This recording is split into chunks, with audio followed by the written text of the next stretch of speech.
and welcome to the second day of the Jamaica 1970s. Oh, sorry. Think through. I hope you all are rested after yesterday and have returned to us restored. We have a full day today of discussions. There are various, the program is here for anyone who doesn't have a copy. There's a TOC of Small Acts 53 with the Jamaican 1960s. 54. 60s what? 54, what did I say? 53, 54, with the list of the essays that are going to be, that are part of the Jamaican 1960s deliberations of 2 years ago in Miami. That will appear in November of this year. And you will see when the essays for the Jamaican 1970s appears. I think we had a really productive day yesterday. And we were started off with a number of, I think, very instructive and insightful provocations. There we began, you remember, with Donald Francis's distinction between revolutionary time and interim time, and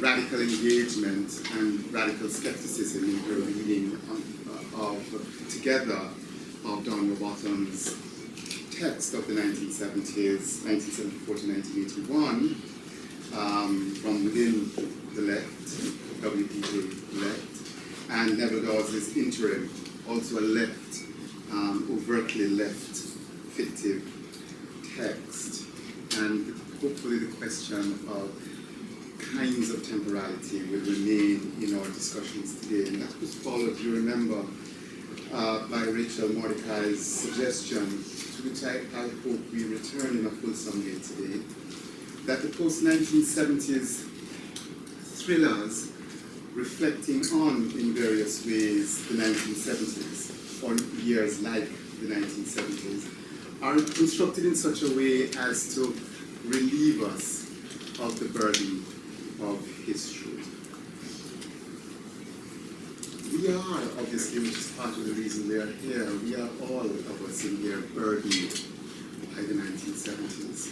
And I think it's going to be crucial for us to ask what kind of burden that is precisely, and whether or not we can, even if we wanted to, relieve ourselves of the 1970s. There's a sense in which the 1970s in that respect is not quite like the 1960s. I don't think that we are burdened by the 1960s in the same way that we are burdened by the 1970s. And I think, therefore, all of us should quickly get hold of those novels that Rachel was talking about yesterday, immediately on relieve ourselves from our anxieties. We get other anxieties. And that was followed, you remember, by Eddie Chambers' fascinating account of the kind of imaginary of Jamaica that shapes the UK diasporic community, and that emerges in the 1970s. The children of the Windrush generation. And I don't know how many of you, after being inspired by Eddie, went home and listened to Dennis Brown, but I did.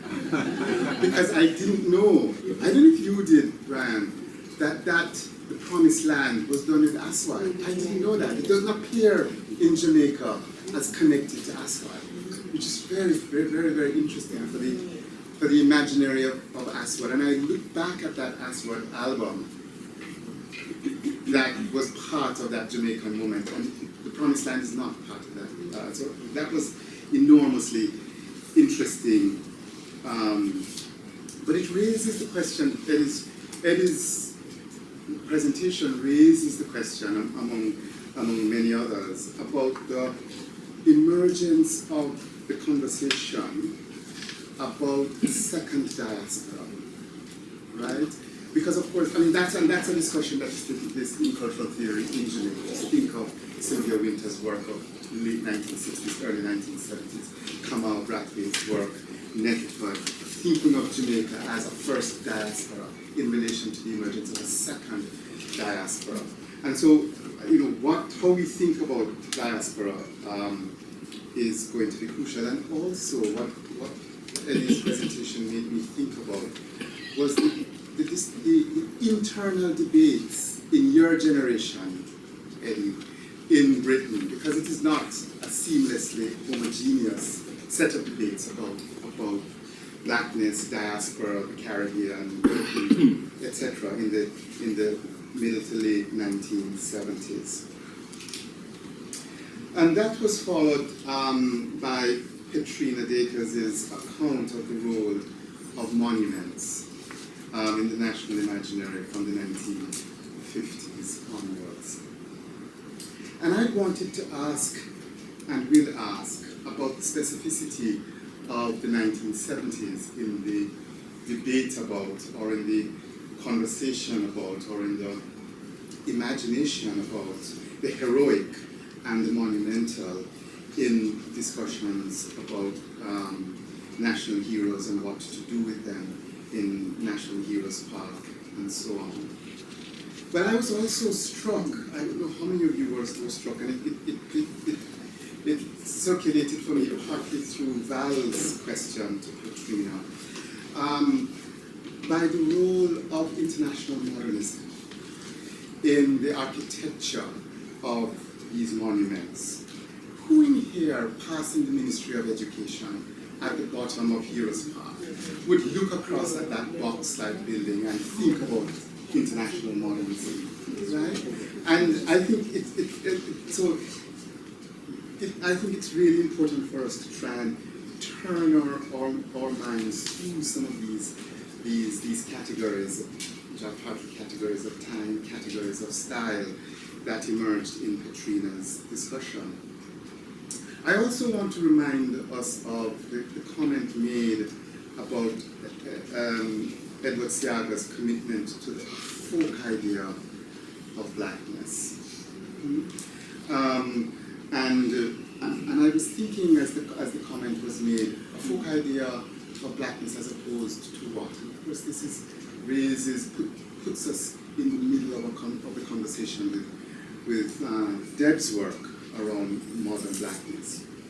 But without saying too much about any of this, I just want to leave some of these things on the table. The question of the modern and of modernism, and the question of the ethos of the style of the 1970s. Because as we try to crisscross in disciplinary and thematic ways the question of the 1970s, part of what we're asking is about the sense or senses in which the 1970s constitutes a coherent period, a coherent era, and what exactly we mean by that. Is there a mentality of dissidence or something else that we can characterize the 1960s through? A sensibility, an ethos, a spirit, a style that one can recognize in Sistren's performances, that we recognize in the style of Big Youth, in the particular style of Dreadness in the 1970s, that we recognize in the literary project of Dawes and others, that we recognize can one talk about the style of the WPG? For example, WLL, WPG has a particular kind of Marxism in Jamaica in the 1970s. So, with those reflections, I am going to turn it over to my colleague and co-conspirator here, Donald Francis, who will take charge of these proceedings. Welcome you all.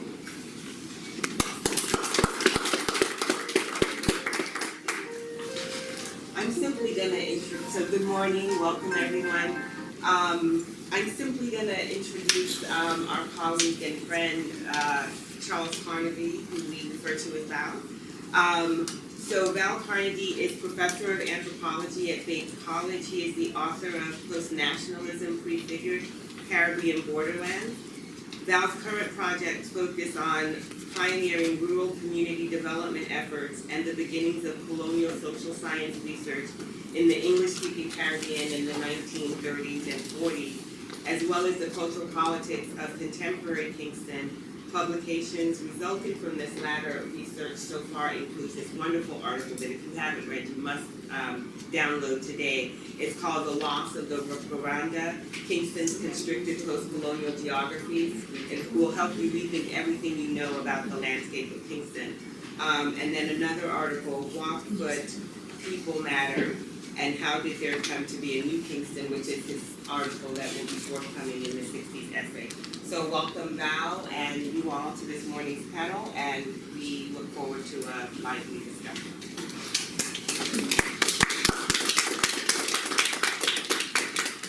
Thanks, if you don't mind, I'll just pop in here. And so welcome, my third welcome to the morning session. And just maybe to mention for people who are just coming in, a couple of logistical things, that there's coffee and muffins out in that side of the hall outside here, or that alcove at the end. And bathrooms, I think, are on the next floor up. One Down. floor and One floor up, two down. floors down. And 2 floors down. So,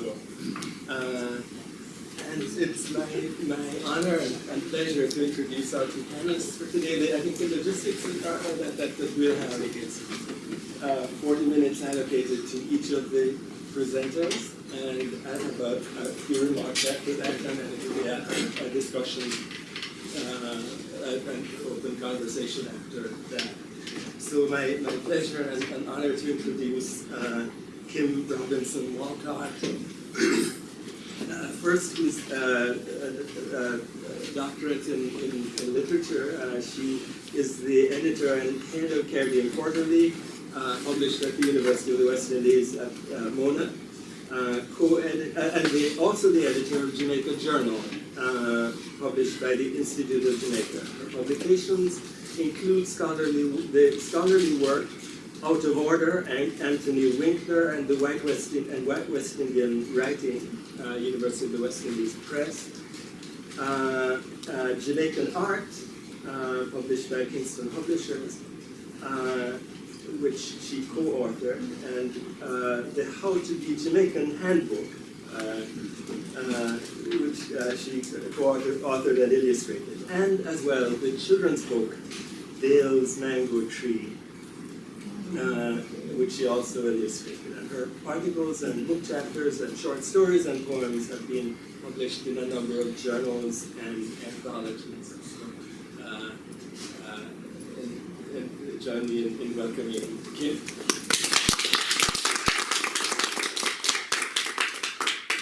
And our second presenter will be Dr. Rupert Lewis, who is Professor Emeritus of Political Thought in the Department of Government at the University of the West Indies, Mona.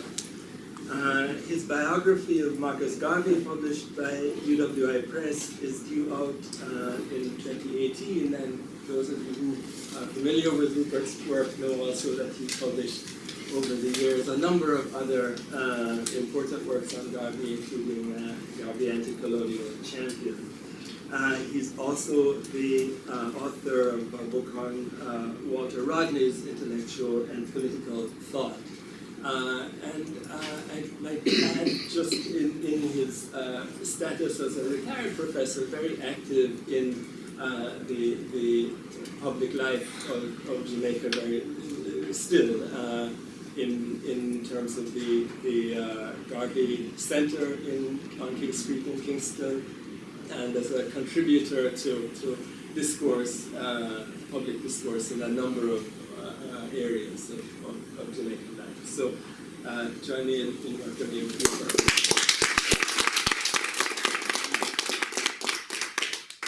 So Kim will be our first presenter, I think. We'll just move on to the next one. Good morning, everybody. Okay, so the tentative title, Black Man, Time Now, Race, Class, and Culture in 1970s Jamaica. I like the first part of the title, but the second needs reworking. I could tell when my parents stopped believing. Marcus, Marley, Manley, their gods deserted them, leaving little to ring between their hands. After a time, revolution's light dims, ideals get exchanged for smaller needs, milk and bread, the crumbs of peace. This is from Sharon McCallum's poem, Dear History, volume, This Strange Land. Okay, you can hear anything? All right, let me try to project. Yeah. Okay. Maybe a little louder.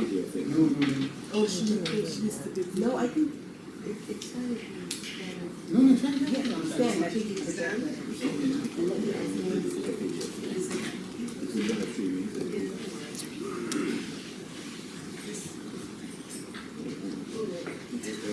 So, Extra. You could speak a little louder, Kim.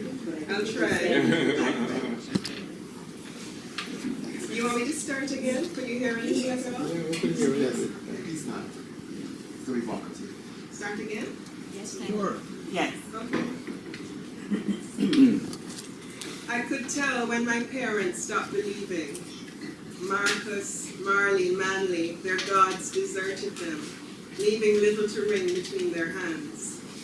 After a time, revolution's light dims. Ideals get exchanged for smaller needs. Milk and bread, the crumbs of peace. Sharon McCallum from her poem Dear History in This Strange Land. I start with a disclaimer. I was not living in Jamaica during the 1970s.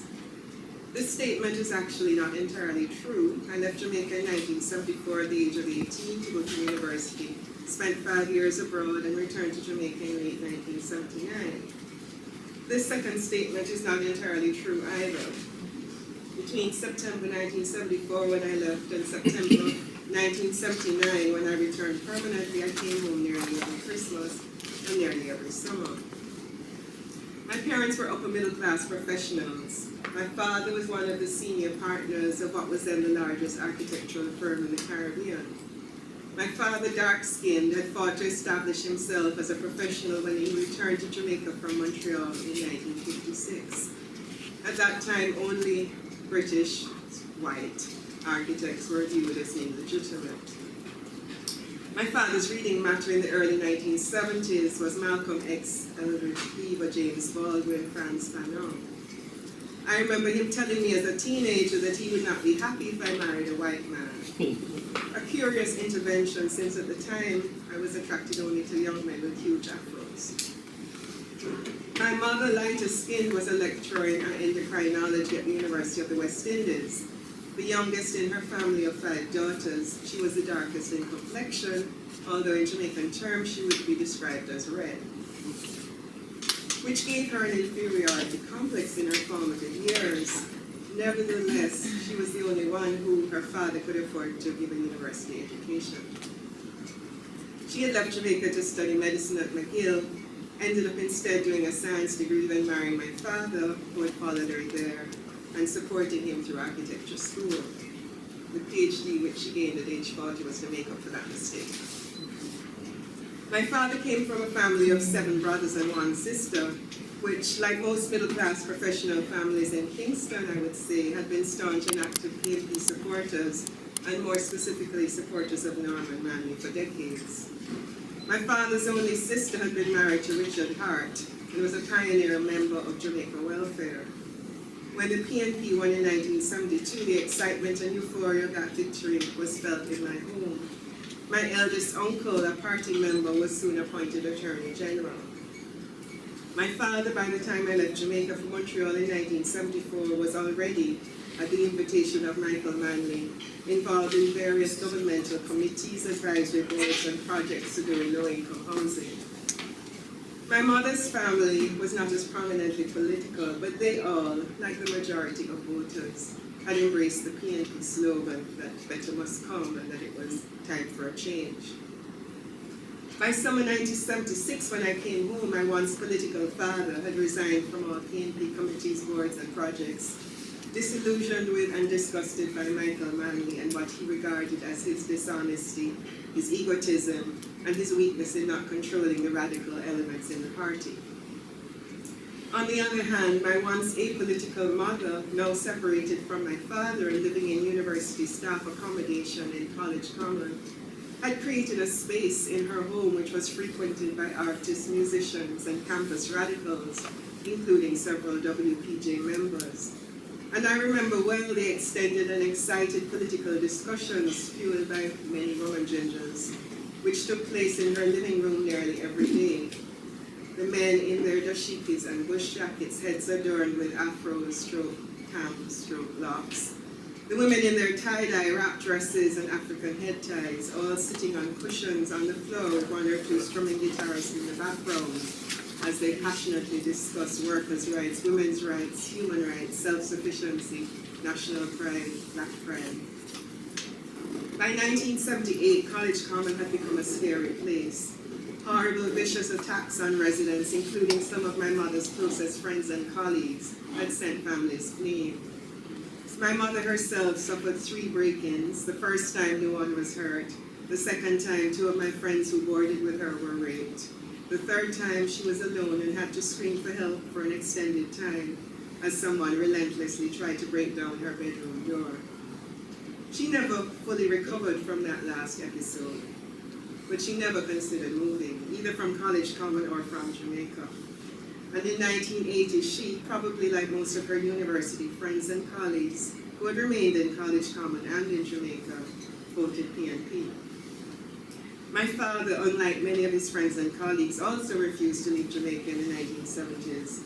And like most of those members of Jamaica's middle classes who had remained, and arguably, like most of the country, he voted JLP in 1980. It was a painful act for him.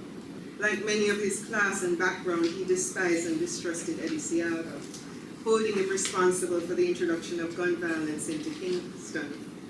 But he felt that the country had to be saved. And I just noted recently that the Gleaner columnist Egerton Chan recalled, "I would have taken up arms to save the country." And this was the only chance. I, 24 years old, having returned from completing an MPhil in London just in time to see the start of what would become the most violent year in Jamaica's modern history, believed my father, and in voting for the first time in my life, also voted JLP. I was impatient for the despondency of my mother and her friends when the election results became known. Within a few years, however, I would find myself re-examining that position. It seemed like just days after the election, but I suppose it must have been months, that the white and brown upper-class Jamaicans started reappearing, presumably from Miami or whatever other North American places that they had found refuge in. Even I, sheltered, naive, eyes as yet unopened to the social realities of Jamaica, could not help but notice the arrogance, the braggadocio, the entitlement with which many of these uptown returning residents retook possession of their novel homes or their plantation great houses, and resumed their favored positions in their favored restaurants, bars, and in the society overall. The exclusivity of their lifestyle was unembarrassed. It was also easily accommodated. Meanwhile, the wider society quickly adopted a new set of values with a set of aspirations fondly referred to as the 3 V's, Volvo, Video, and Visa, for the US, of course. Political gangs converted to drug-running gangs, and politicians lost real power, some of which was transferred to area dons, but most of which reverted to that segment of Jamaican society which had always wielded power, the mostly white elite. A few weeks ago, on Emancipation Day, and a few days before the anniversary of Jamaica's independence, the Gleaner published the results of a commission poll in which the question was asked, who has done the most to build Jamaica since independence? The person who gained the most votes was Michael Manley. I found this very surprising. The sentiment which I'd become used to hearing expressed over the last 40 years was that Michael Manley mashed up the country. Time and time again, in non-academic social gatherings, I found myself defending Manley, reminding people about his social policies, free education, maternity leave with pay, removal of the Bastardy Act, adult literacy, and I think most importantly, an assertion of African identity and black pride, smabbitization, to use Greg Snetterfoot's term. And the inevitable retort would be, yes, but he destroyed the economy, his foolish flirtation with Castro made the Americans turn against us, and then everything fell apart. Was it that my middle-class friends were in their own little bubble, distant from the sentiments of the majority, not by any means an unrealistic assumption? Or was it that the young generation was finally seeing things from a new perspective? My excitement was somewhat tempered, however, when I saw that the number which voted for Michael Manley was actually 9%. Usain Bolt came next with a score of 5%. A few former prime ministers scored between 1%, Bruce Golding and Norman Manley, and 4%, Edward Seaga and P.J. Patterson. Bob Marley scored 2%. Most Jamaicans surveyed, 65%, couldn't think of anybody at all to nominate. So there are two interesting points here. One, Michael Manley scored highest. Two, the survey results overwhelmingly depict a population that is apolitical, apathetic, concerned with the blame of celebrity status as much as anything else, to the extent that it is concerned with anything at all. My question was and is, are these both legacies of the 70s? In the 179 years since 1838, the date of full emancipation, there has been a slow and unsteady evolution of black pride and self-esteem.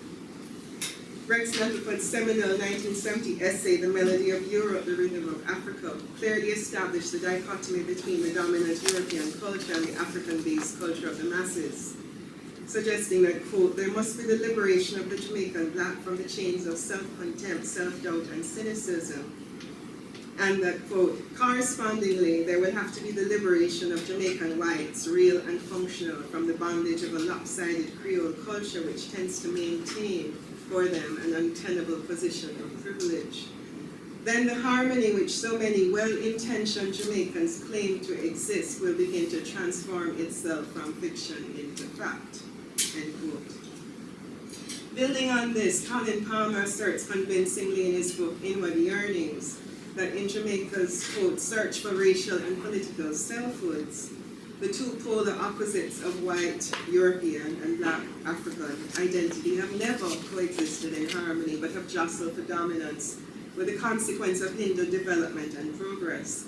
Jamaicans have not, quote, embraced a healthy black selfhood and a vibrant sense of Jamaicanness.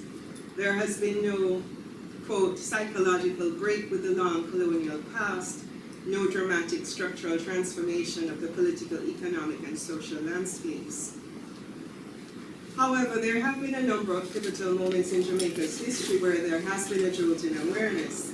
For example, 1865, Morant Bay, 1938, the Labour Riots, the mid-1960s, the Rodney Riots, the exclusion of Rastafari. The 1970s in Jamaica offered one such moment. Riding on the wave of the Black is Beautiful, Black Power, Back to Africa movements of the 1960s, the PNP swept into power in 1972 with an agenda of social and economic empowerment for the poor black majority. Black man time now was a common refrain. Building on the work of African cultural recovery initiated by Edward Seaga and others such as Rex Nettleford in the 1960s, a corollary to that agenda was a valorization of the African-originated folk culture lived by the black majority, as opposed to the European-derived culture promoted by the colonial rulers. That agenda, however, was not perfect in its execution.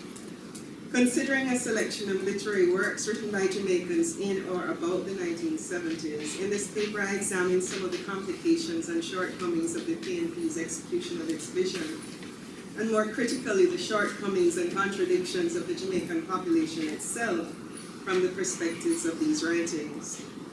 Finally, I suggest that with the ouster of the PNP from power in 1980, Jamaican race and class relations quickly reverted to the status quo position of white economic power, black subservience, white exclusivity, and externally as well as internally imposed black denigration.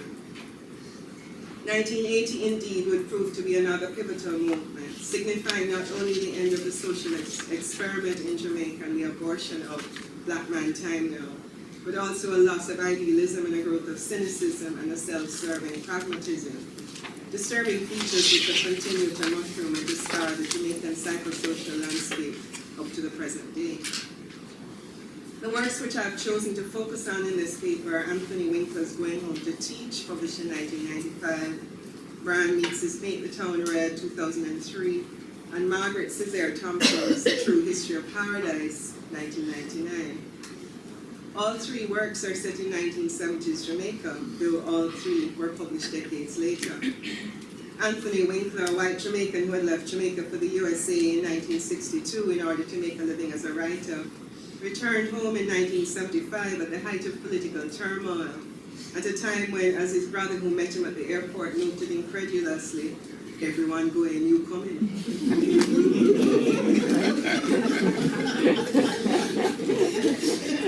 Winkler returned home to teach, to give back to his country, but only lasted a year. Meeks, like me, born in Montreal when his parents were students at McGill. In fact, his mother was my godmother. Like me, raised in Jamaica, but unlike me, resident in Jamaica throughout the 70s. Embraced political activism from that time. I'll just interject that a former WPJ member who is a friend of mine suggests that the WPJ in that period attracted, quote, the brightest and the best. Margaret Césaire Thompson, a classmate of mine from high school, was the daughter of Dudley Thompson, celebrated Pan-Africanist diplomat and radical PNP member. The perspectives of all three authors then would be of special interest. Only Going Home is directly autobiographical, but the protagonist Mikey of Paint the Town Red bears many similarities, phenotypically and otherwise, to Meeks himself. The life story of Jean Landing, the protagonist of Césaire Thompson's novel, is perhaps less obviously similar to that of her creator, but there are several similarities nevertheless, notably the pro-nationalist, politically active father figure. For me, the perspectives of the 1970s shown in these works are of particular interest precisely because of these actual or presumed autobiographical threads.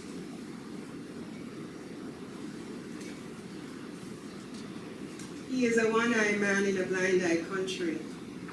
But how him can do better when no one wants to see what's going on? Every time party man come round, I'm jumping up and down, little puppy eager for peace. It's not for me to understand. I tell you all the same what I know.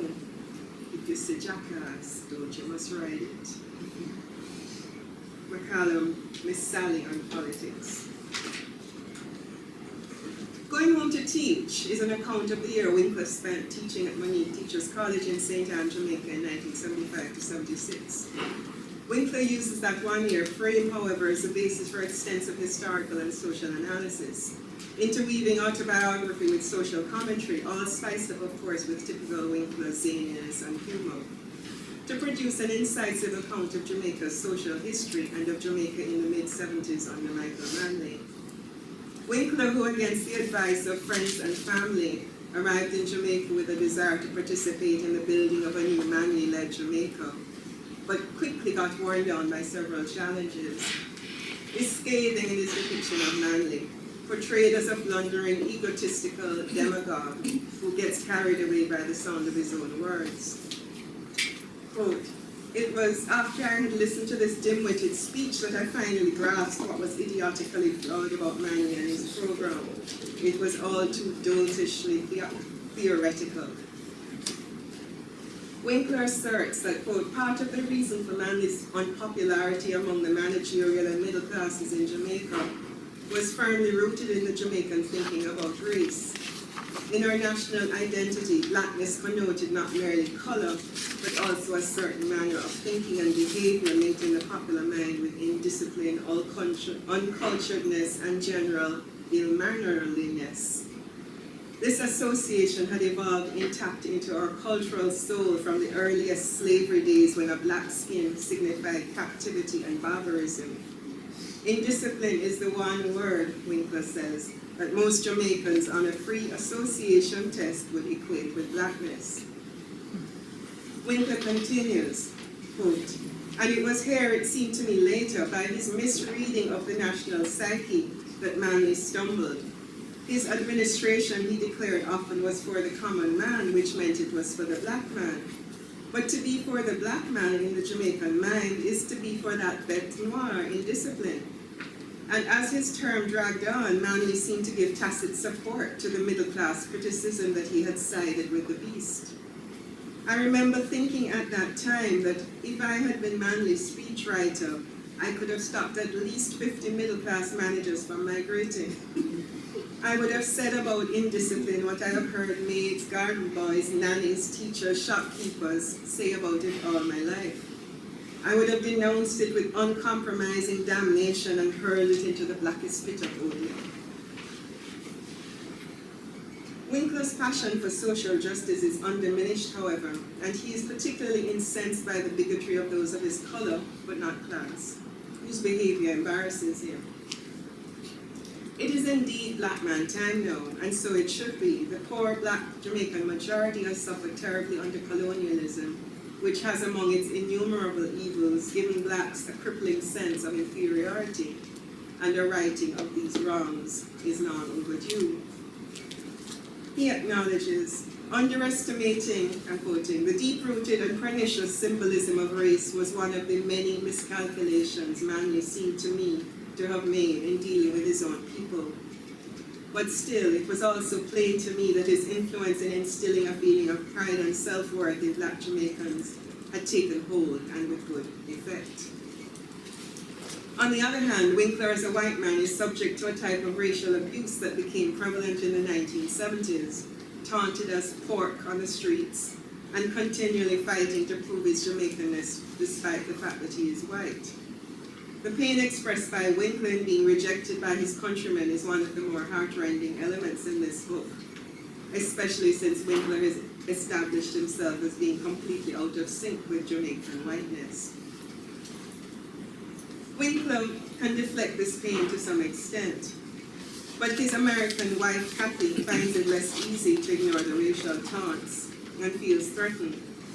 As I establish in my book Out of Order, it is Kathy's unhappiness which eventually causes Winkler to give up the fight and return to America, notwithstanding his assertion that it is the petty vindictiveness of the black college principal who doesn't want to see his own kind succeed, and so prevents two students that Winkler had been tutoring from sitting an exam for which they had been preparing all year. Or possibly an alternative reading of that is that perhaps the black principal wants to thwart Winkler's efforts at tutoring those students because he is white. Winkler's exit from Jamaica can therefore be seen as a reaction or concession to heightened racial tensions of the 70s, and an acknowledgement of the complications of Jamaica's racial identity.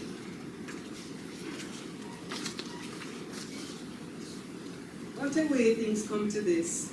But it's who we can blame when we own picnic, take up rock stone, licking each other down to prove party loyalty.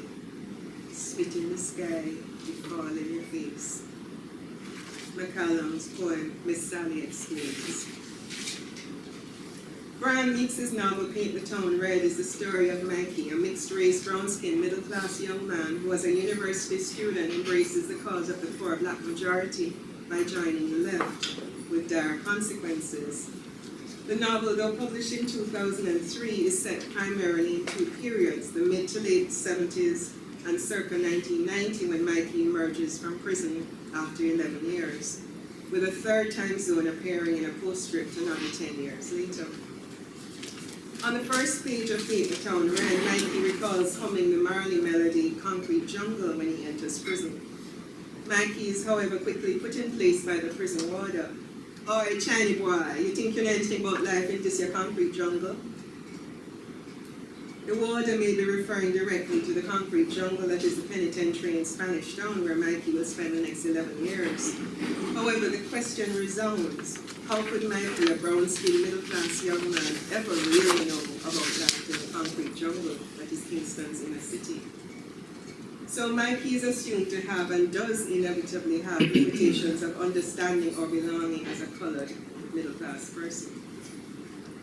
On the other hand, Mikey is a product of the turbulent 60s and 70s, a period of social upheaval where an awakening of social consciousness caused many young middle-class Jamaicans to embrace the politics of socialism and the culture of the ghetto. We see this in Mikey's embracing of the lifestyle of his friend Carl, son of his family's household helper, in early adolescence. For Mikey, Carl's world is real, Carl's family is true, and he soon feels alienated from his own mother and sister and the values they uphold. Quote, they were the closest people to him, yet so far away. When Carl's cousin refers to Mikey as a Chinese boy, Mikey is, quote, taken aback. Although his mother was part Chinese, he had never regarded himself as Chinese. And at JC, Jamaica College, his rich brown complexion and curly hair had allowed him to blend into the crowd without any specific identification. For Mikey to gain acceptance by Carl's family, his connection to Carl must be made clear and his blackness must be asserted. Carl himself acknowledges, quote, when I see Mikey first, him favor them shiny royal boy by go Casey and go on like said them a royalty through them hair little taller and them skin little fairer. But after a while, me check say him is a cool youth, you know, one a week. Meeks' novel reveals, however, that Mikey is not truly one away. Mikey is excluded from Carl's subversive political activities. We infer that he disappears for a month to train as a brigadista. And he is invited to become involved only belatedly and peripherally. When Mikey gets caught in a raid on Carl's yard in which Carl and his sister Rosie, Mikey's first love, who also disappears for a month. When they are slaughtered by the security forces, Mikey's life is spared. He's arrested for possession of a weapon and ammunition, but not killed. And it is only when he's released from prison 11 years later that he finds out to his distress that the security forces had been given instructions to, quote, take the brown man alive. But it was his middle-class contacts which saved him. Quote, the old law of the island had not been breached. Carl, Rosie were in the end all from the ghetto. They were expendable statistics.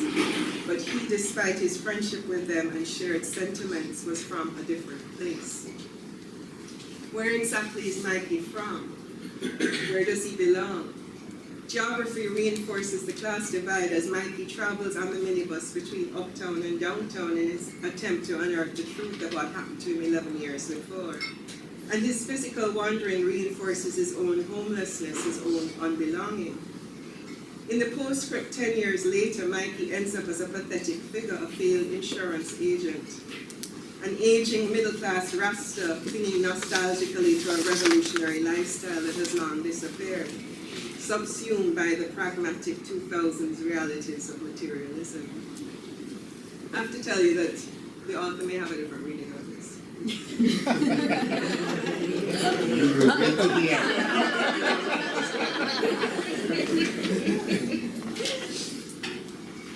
Here, in all my years, I never imagined it's so low we would stoop.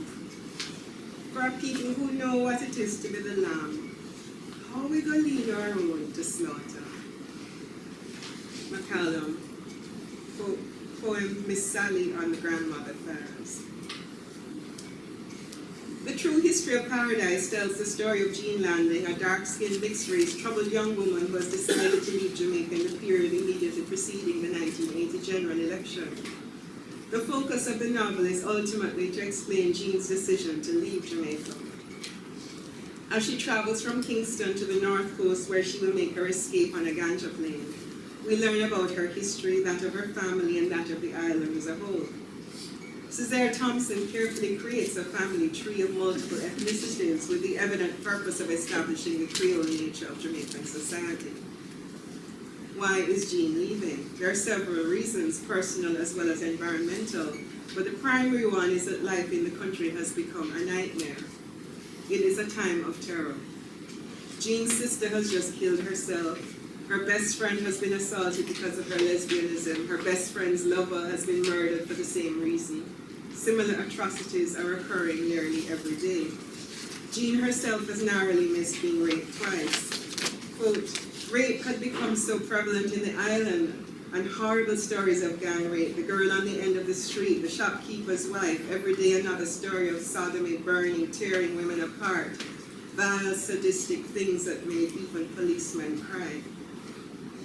In addition, because of her position in the Ministry of National Security, she has found herself being approached for inside information by a CIA operative, then censured by her boss, the minister, because of his awareness of that approach.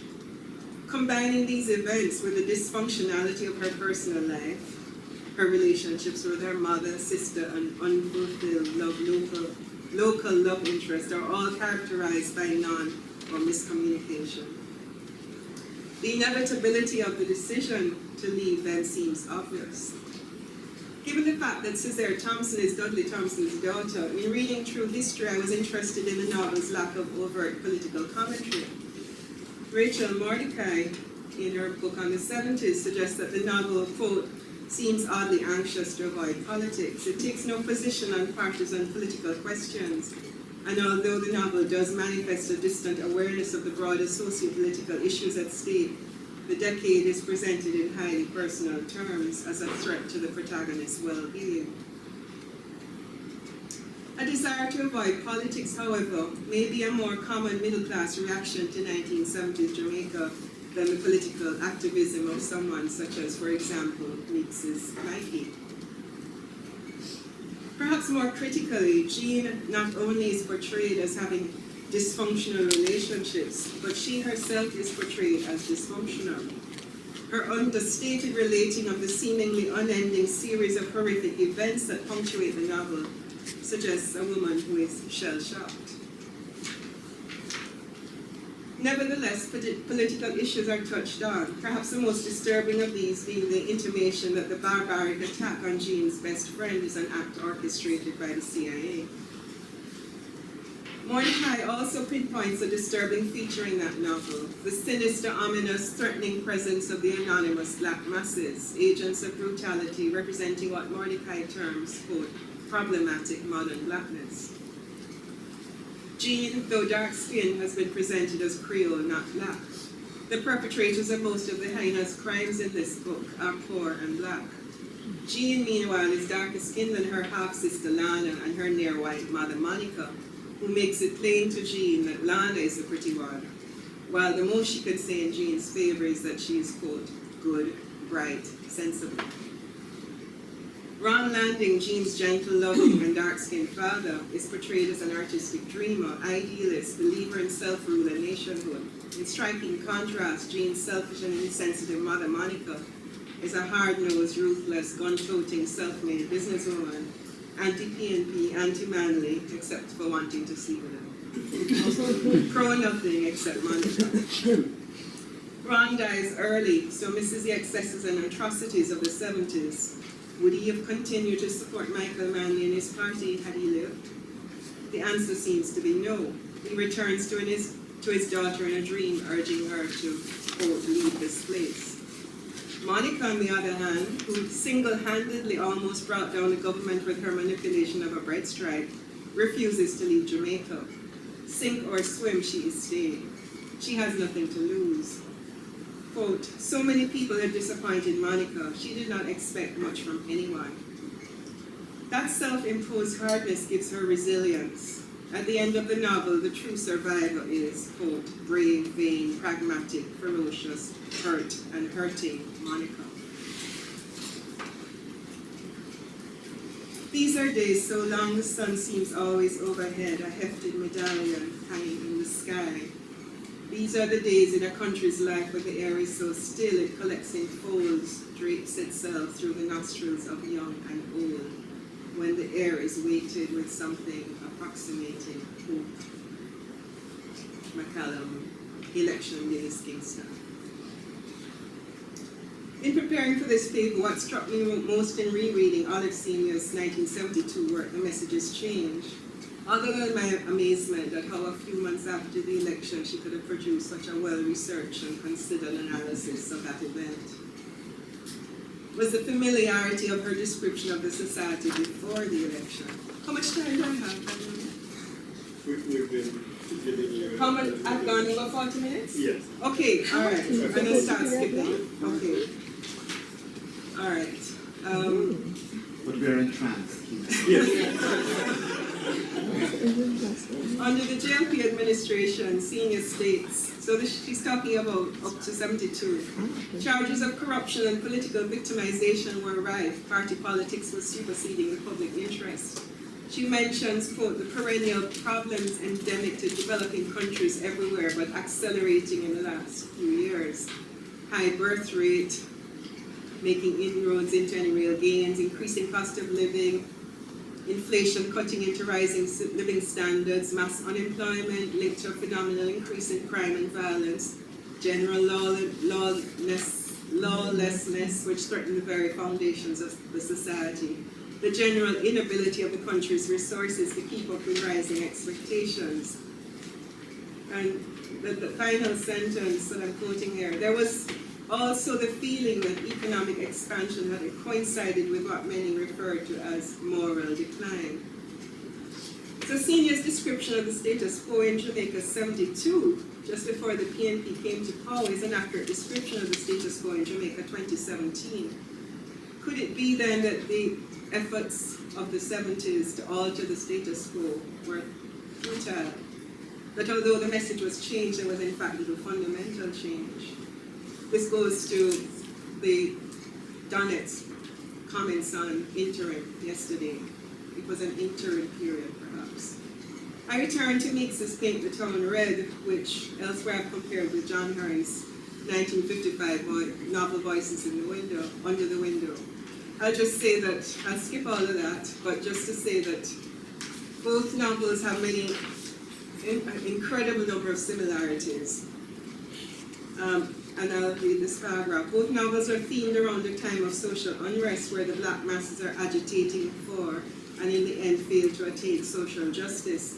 Both novels then present the violence of the masses as justifiable or at least understandable, though with excesses leading to tragic outcomes. Both novels reveal a disillusionment with the country's politicians and political process. And remember, these novels were written 50 years apart. Hearn's novel is written in 1955. So, don't you know that nothing in this island really changes, Mikey's mother asks in Meeks's novel, in a flashback to the 50s, which is when Hearn wrote Voices. It is a time when, quote, the richest are the fairest and survival means making the right social contacts. Quote, the only thing that you can do is change your place in the order of things, and to do that you have to have money and friends. Mikey himself proves that point at the end of the novel, and Hearn's novel, written 50 years earlier, also demonstrated the same point.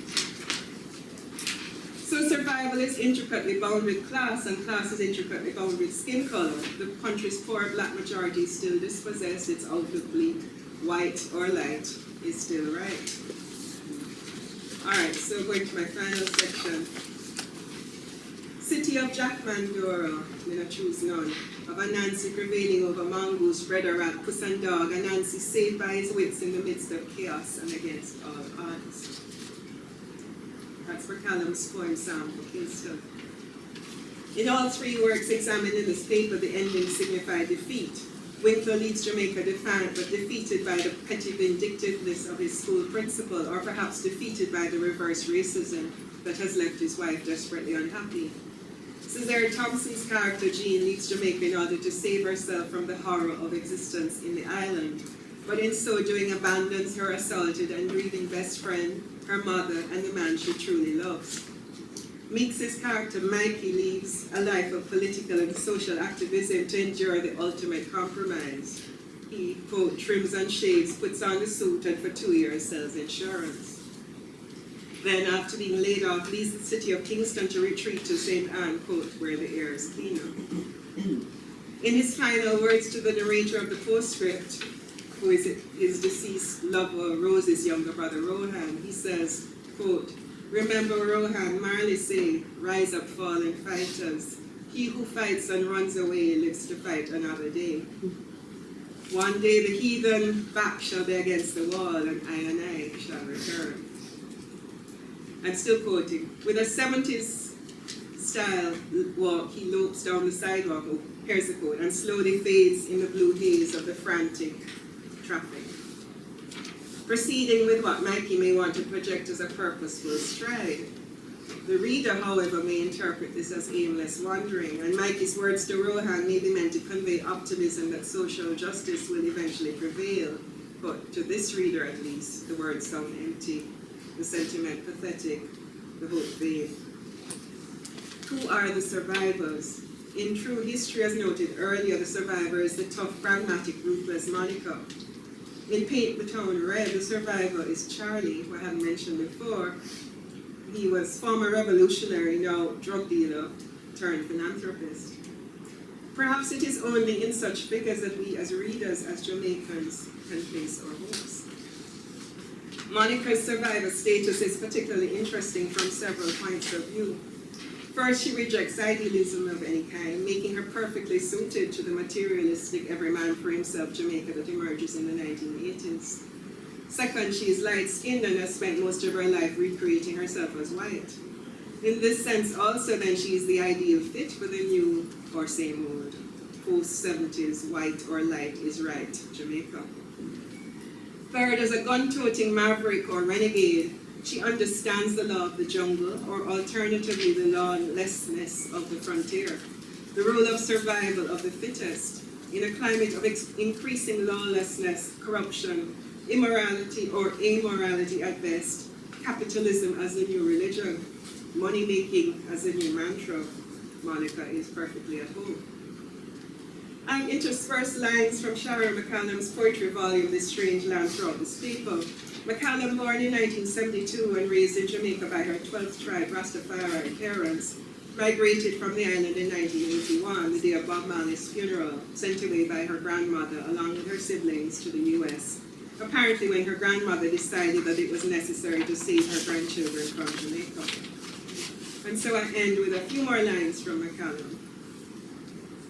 City that lives under a long memoried sun, where the gunmen of my childhood have been replaced by dons that rule neighborhoods as fiefdoms, where violence and beauty still lie down together. City of my birth, if I forget thee, who will I be, singing the Lord's song in this strange land? Thank you.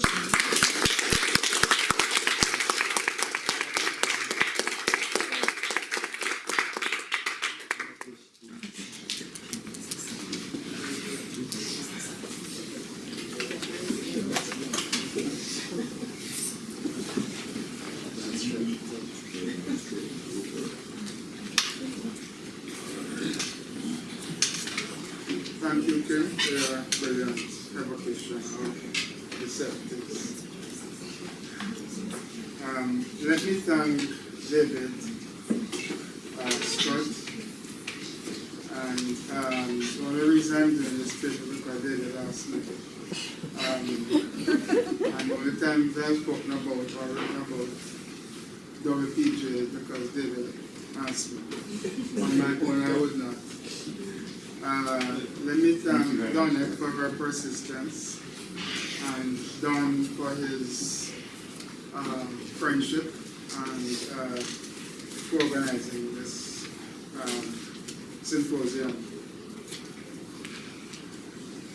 The Jamaican Left, Dogmas, Theories and Politics, 1974 to 1980. The preoccupation in the 1970s of the Workers' Liberation League, later Workers' Party of Jamaica, the Left, was with building an independent party of the working class. However, the capabilities of the Jamaican working class were not seriously examined, and given the semi-industrial and agrarian environment of the Jamaican society, with its centuries of history of slavery and colonialism, we were dealing with a difficult to grasp social and racial formation. Moreover, the complex outlooks of different social classes as well as the capabilities and practices of the main political parties made the possibility of an independent party of the working class remote. The material conditions and ideological predispositions were absent. However, the conjunctural crises in the Caribbean made this idea seem possible in what was a brief few years of radicalization. This is my view on the thinking of the Jamaican left concerning the possibility of building a party of the working class from the 1950s to the 1990s. In this paper, I am using a narrow definition of the Jamaican left to refer to the Workers' Party of Jamaica. Among the public figures in the WPJ were Trevor Monroe, John Rupert, Tony Edwards, Rupert Lewis, John Horton, Lambert Brown, Muriel Johnson, Lynette Vassell, Elaine Thomas, Anthony Harriott, Barry Evans. Brian Meeks was known as a journalist at JBC and the media and associated with the WPJ. Less than 10% of the membership and sympathizers of the WPJ, less than 10% people were known as public members. Membership I estimate to be about 300 people, drawn predominantly from the lower middle classes and the working class. The reason for the bulk of party members not being public has to do with the circumstances in which we function.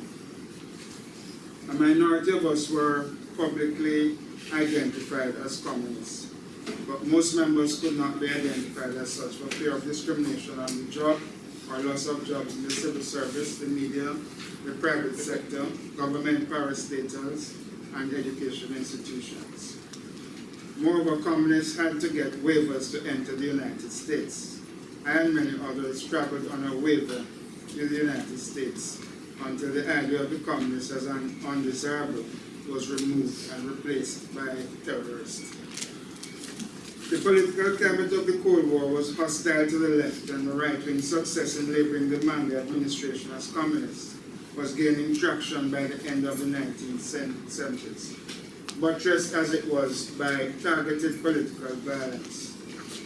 All the subtle and not so subtle ideological nuances between democratic socialism and scientific court socialism were academic. Manley's friendship with Fidel Castro and his support for Cuban troops in Angola and Angolan independence in 1975 sealed the view in Washington that Manley was a fellow traveler of international communism. However, there was political sentiment on the ground throughout the Caribbean that the socio-racial movements birthed in the 1960s could defy Washington. There are many examples of political leaders, Eric Williams, Michael Manley, Forbes Burnham, Chetty Jagan, Errol Barrow, rejecting positions of the United States in the 1970s, and their positions enjoyed substantial national support. The WPJ was therefore symptomatic of a larger climate of progressive regional opinion, and on a national level, part of a larger coalition of forces in critical engagement with Michael Manley, the central figure in Jamaican progressive politics in the post-independence years. The left, broadly speaking, contributed to and benefited from the electoral strength of Michael Manley and the PNP. In the 1972 election, the PNP secured 36 parliamentary seats with 56.1% of the popular vote to the JLP's 17, and 43.2% of the popular vote to the JLP. In 1976, the margin of seats for the PNP increased to 47, and they had 56.8% of the popular vote to the JLP's 13 seats and 43% of the popular vote. It is in this favorable political climate where democratic socialism was popular that the WPJ was formed with strong personal and political relations with radical intellectuals associated with the PNP and with other leaders within that party. The most significant grouping of intellectuals who worked closely with Michael Manley and D.K. Duncan, General Secretary of the PNP, were George Beckford, Norman Gerber, Michael Witter, and Louis Lindsay. Pathways to Progress, the People's Socialist Plan, Jamaica 1977, was their principal contribution to the 1970s debate about an alternative to the IMF. The document was widely discussed within the PNP and in communities, hence the first author, they said, was the Jamaican people, with the assistance of George Beckford, Norman Gerber, Louis Lindsay, Michael Witter. The other important text was Small Garden, Bitter Weed by George Beckford and Michael Witter, which appeared in 1980 and was emblematic of the end of Jamaica's flirtation with democratic socialism. The journal Socialism struggled with a class analysis of Manley that shifted throughout the 1970s from sharp opposition to cooperation labeled critical support. Class analysis, however, by itself could not come to terms with Manley's political persona and the psychology of his light-skinned middle-class privileged background as the second son of Norman and Edna Manley. There was political advantage to be gained from this background. Louis Lindsay's work on symbolic manipulation and his observation of Manley in private and public meetings provided ample evidence of Manley's manipulation of his black supporters and followers. The rod of correction which he claimed he got from the Emperor of Ethiopia was effectively used in the 1972 electoral campaign. The racial question was a major topic of discussion, and the approach to it is reflected in the WPJ party program and in Struggles of the Jamaican People by Trevor Monroe and Don Rupert. The approach to the racial question was largely economistic and saw somewhat mechanically economic changes eroding racial traditions. The approach underestimated the role of ideology that had sustained racial hierarchies, practices, and prejudices. The issue came to a head in an interesting way in 1978 when the WPJ was to hold its first Congress. As a Marxist-Leninist party, images of Marx and Lenin were required, and there was some debate on Engels was added.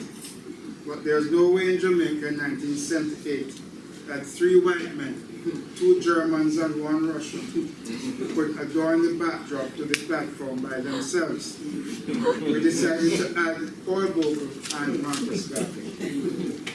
Ellen Thomas may have raised Nanny of the Maroons, but Nanny did not make it. There was some controversy around Garvey in private correspondence between Richard Hart and myself. Richard Hart did not see Garvey as part of the national movement. He saw Garvey and the racial question somewhat outside this framework of the history of the 1938 labor revolt.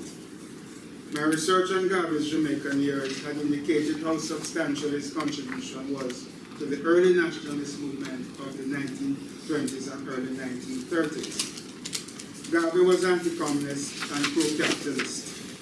So the question was how to relate what he represented to what these 3 white men defended. These views were discussed, and if I made any contribution to WPJ ideology, it was to emphasize the need to theorize and develop positions on Jamaica's racial history. But the Garvey question was not only national, it was also an international one. The role of Garvey and the Universal Negro Improvement Association and African Communities League came up in Prague, Czechoslovakia in the 1980s, and I had numerous discussions about this with Esop Pahad, the representative of the South African Communist Party, on the journal World Marxist Review. The South African Communist Party still followed the very hostile line of the Communist International and the Garvey movement from the 1920s and 30s.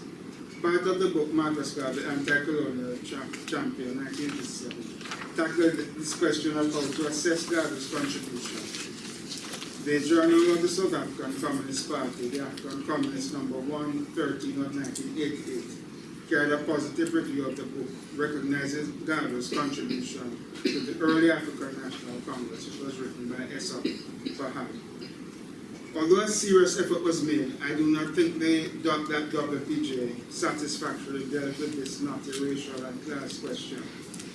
In a sense, one could argue that if Manley used the rod of correction to win over the black masses, the WPJ had to opportunistically deploy Garvey as well. The practical gains in rooting the party in national traditions and black internationalism were not adequately analyzed from a theoretical standpoint. What, for example, would deploying Garvey's image beside Marx mean for our approach to capitalism?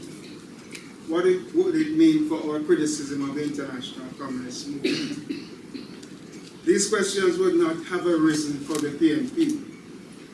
Within the PNP, which was a multi-class party, there were different ideological trends.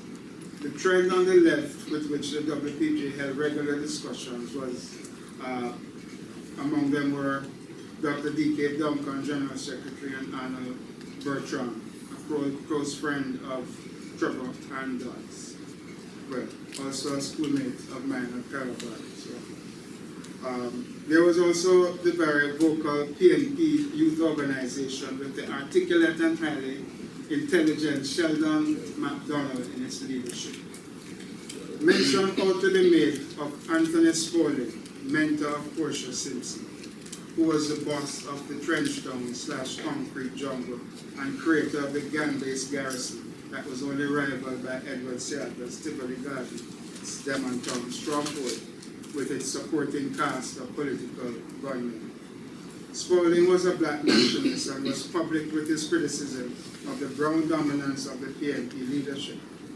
The PNP gangs in central Kingston, Manly's constituency, were also intact and active throughout the 70s. And Michael was not simply working indirectly through these gangs, he was directly connected with the central Kingston gangs, as was Seattle with the West Kingston gangs. The idea that somehow he is removed from thuggism and gangsterism is just a myth that people have maintained over the years. He was a thug in the same way that Seattle was a thug. So for much of the 1970s, PNP enforcers were very strong. There were other left-wing groups outside of the PNP. Among these were the Communist Party of Jamaica, led by the trade unionist Chris Lawrence, who came out of the old TUC of the 1950s, associated with Richard Hart. There were the Youth Forces for National Liberation, Morris, and Revolutionary Marxist League, Trotsky. In addition, mention must be made of George Myers, whose pseudonym was Joseph Edwards. He was a refrigerator technician and was Jamaica's most articulate working class intellectual, who had organized workers' councils in Westmoreland. A collection of his writings, Workers' Self-Management in the Caribbean, the writings of Joseph Edwards, edited and introduced by Matthew West, came out in 2014 and provides the sharpest critique of Marxist-Leninism and the WPJ. He was against any idea of a working class party and thought that the realm of the trade union was where the workers should focus their attention, and on that basis they should develop workers' councils to more effectively advance their cause. To the constellation of groups on the left, I would add 12 tribes to the non-Marxist radical groupings, as some of their members, like Peter Phillips, now leader of the People's National Party and opposition leader, Jerry Small, poet and radio talk show host, Erna Bradber, novelist, sociologist, historian, as well as Bob Marley. All had been seasoned Black Power advocates during the late 60s and were committed Rastafari. Among 12 tribes, therefore, were some of Jamaica's most creative people. The journal Socialism offers an excellent archive for documenting WPJ's dogmas, theories, and sense of politics. That sense of politics, drawing on our knowledge and lived experience of post-independence Jamaica, was stifled by dogmas based on the idea of a revolutionary vanguard of the working class party.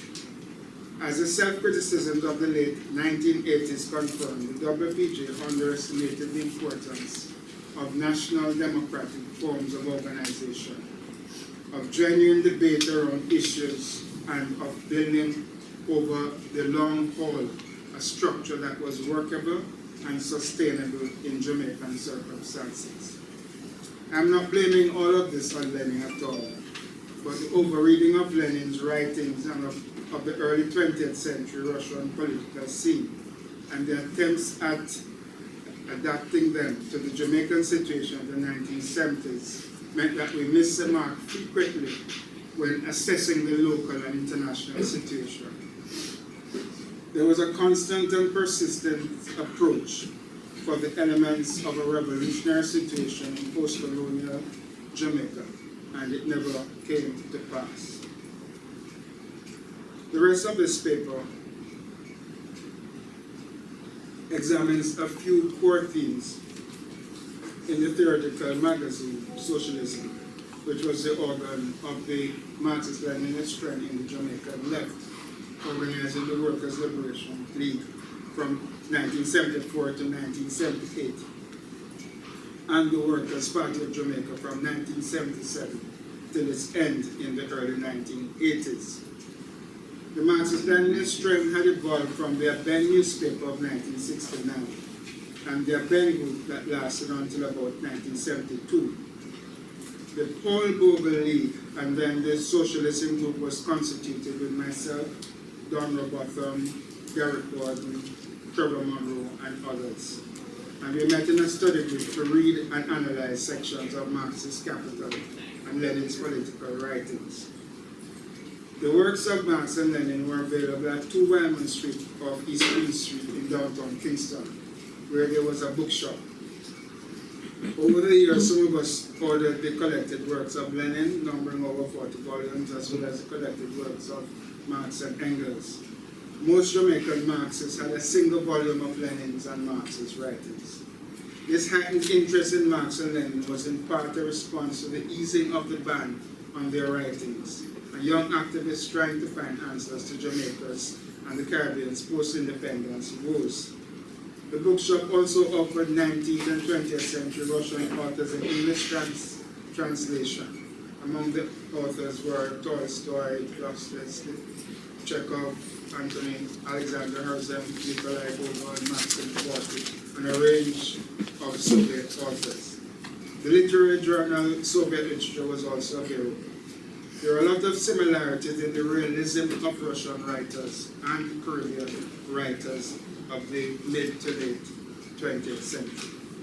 The Maoists also had a bookshop on 89 King Street, the main thoroughfare of downtown Kingston, where Mao's convenient infrared book was sold, and the short stories and essays of Liu Xing, Chinese author of the 1920s and 1930s, were also available. Cuba was a benchmark for the revolution, and Fidel Castro declared himself Marxist-Leninist. So that was also another factor in our decision to go in that direction. Along with this feverish ideological reading, we were engaged with intense trade union organization, especially on Trevor Monroe's part. We were part of a group of small trade unions known as ITAC, Independent Trade Union Action Committee, which met at 2 Wyman Street in an old 2-story wooden building, which was a center for radical political unionism and the United Front against imperialism. And that building was, in fact, paid for by Roderick Francis.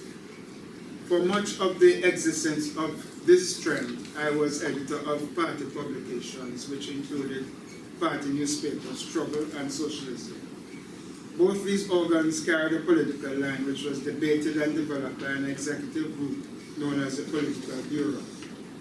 In the WPJ, which met weekly to do political assessments and guide the expanding organization activities of the WPJ around a dedicated core of some 300 young people drawn from the lower, middle classes, working classes, unemployed, and farmers. Key ideologues were Don Robotham, Trevor Monroe, and to a lesser extent, Derek Gordon.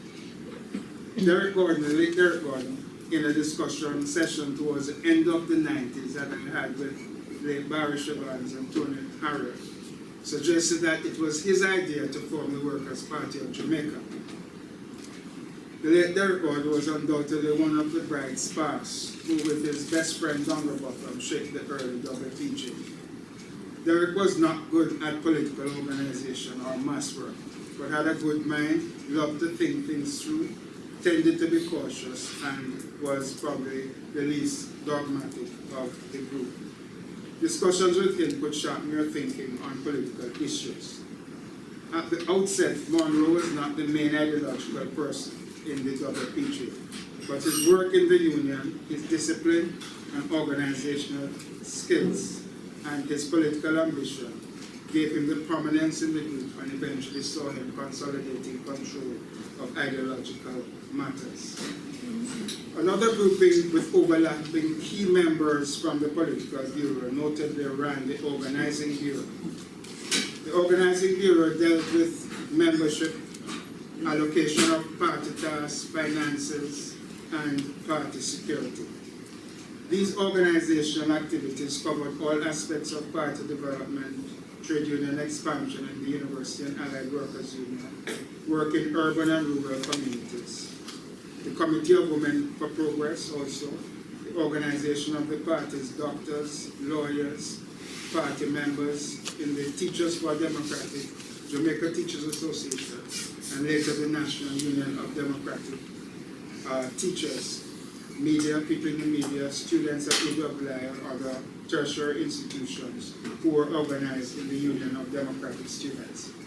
There's also the development of links with radical parties throughout the Caribbean, especially in Grenada and of course with fraternal communist parties. Those of you who may have read Bernard Coates' first volume will see that the New Dream movement literally was a carbon copy in terms of structure of the WPJ and presented here. Socialism was directed at WPJ membership and sympathizers. Sympathizers were a group who attended mass events, were in the mass organizations, but were not willing to take the step of being recruited and join the party. I have no estimates for party sympathizers, but at the founding Congress in 1978, Regal Cinema was packed to capacity. Regal held probably 2,500, 3,000 people at the party Congress. Party standards were pretty tough. It meant going through a period of probation, study, work assignment, and due stay. Not many were prepared to meet these requirements, that is, of sympathizers. So recruitment was done one by one, and of course there would also be procedures for security clearance. Why the WPG?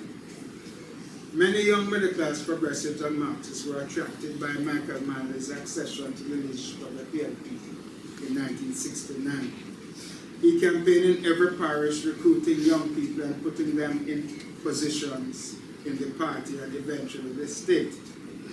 The Abeng group from 1969 to 1972 had debates over joining the Michael Manley-led PNP, and some like D.K. Duncan and Arnold Bertram joined, and with good reason recognized that this was where a lot of Jamaican voters from all social sectors were heading.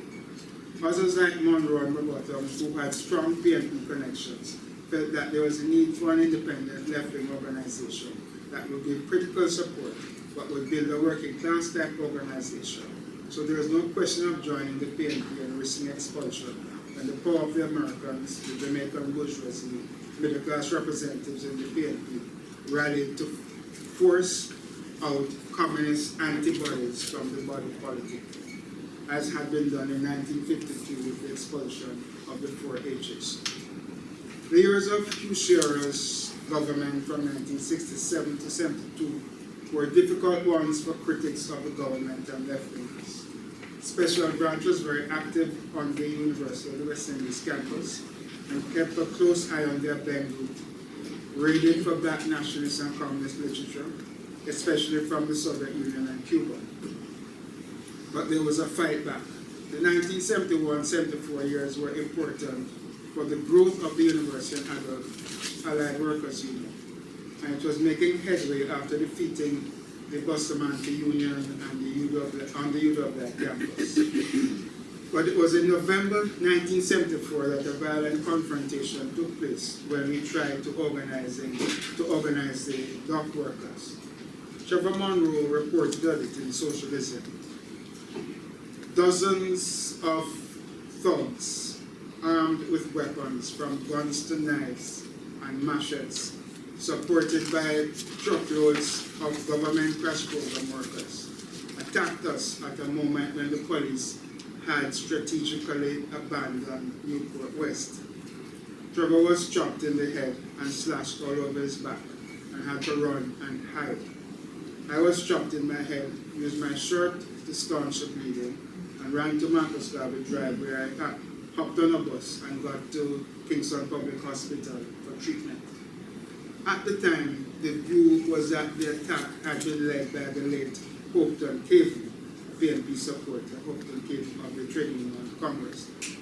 Only much later did I realize that it was done at a very high level of the PNP, higher than the level I was told it was organized. After I've given the person who organized it, but the instruction came from the very highest level. And serious strategic issues were involved with respect to UIW getting control of dock workers. The attack at Newport West speeded up the decision to form the Workers' Liberation League in 1974, which was the precursor to the Workers' Party of Jamaica. Approach to Michael Mann. In 1974, we were studying Lenin's two tactics of social democracy in the Democratic Revolution. And that reading influenced an article in which Alvin Nairn, and Alvin Nairn is a kind of collective for Don, Roberto, Derek Wally, et al., because the articles in socialism were invariably discussed and shared. It was not simply brilliant writer contributing.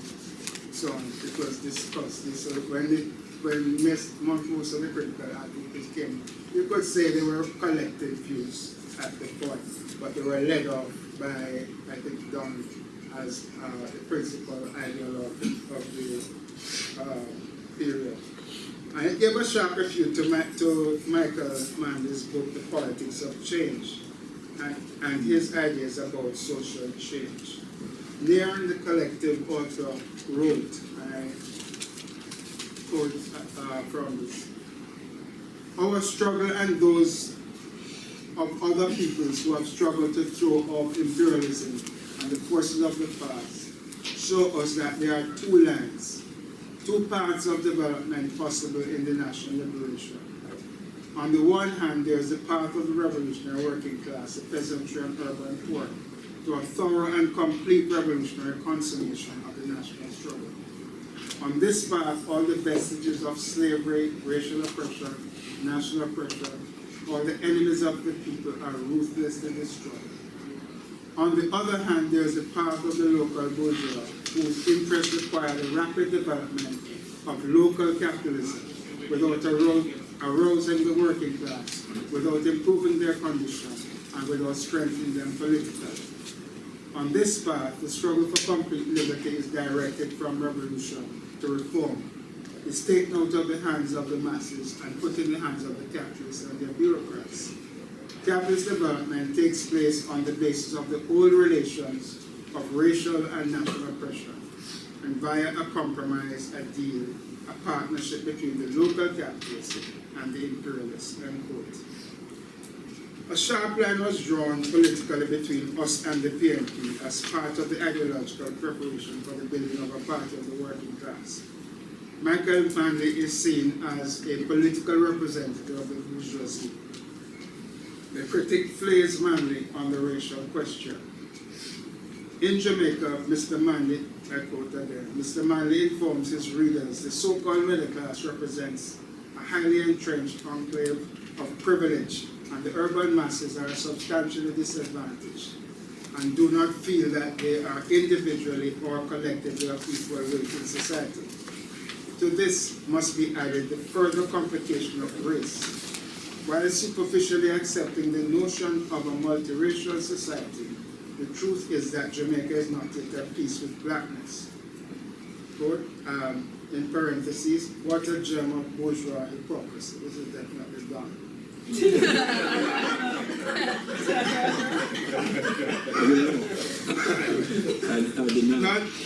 Not yet at peace with blackness or comfortable with this African heritage. A cold evaluation of relationships within the Jamaican society reveals a series of imbalances, exclamation mark. The fact is that people with light complexions enjoy a psychological advantage and consciously or unconsciously have assumed an additional weight in the society, unquote. Manley's critic asks the question, what is Manley's revolutionary answer to this situation?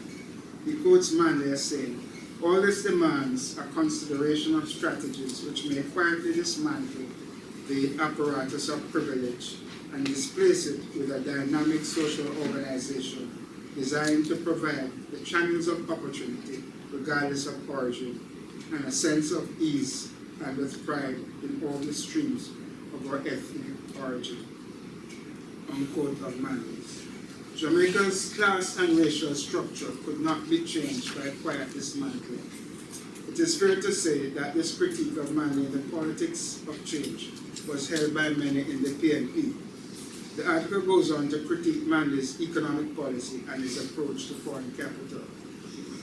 The positions on Manley shifted by 1976 to one of support for his re-election by WPG and then to criticism when he adopted the first IMF arrangement after making a speech in which he said, "We are not for sale."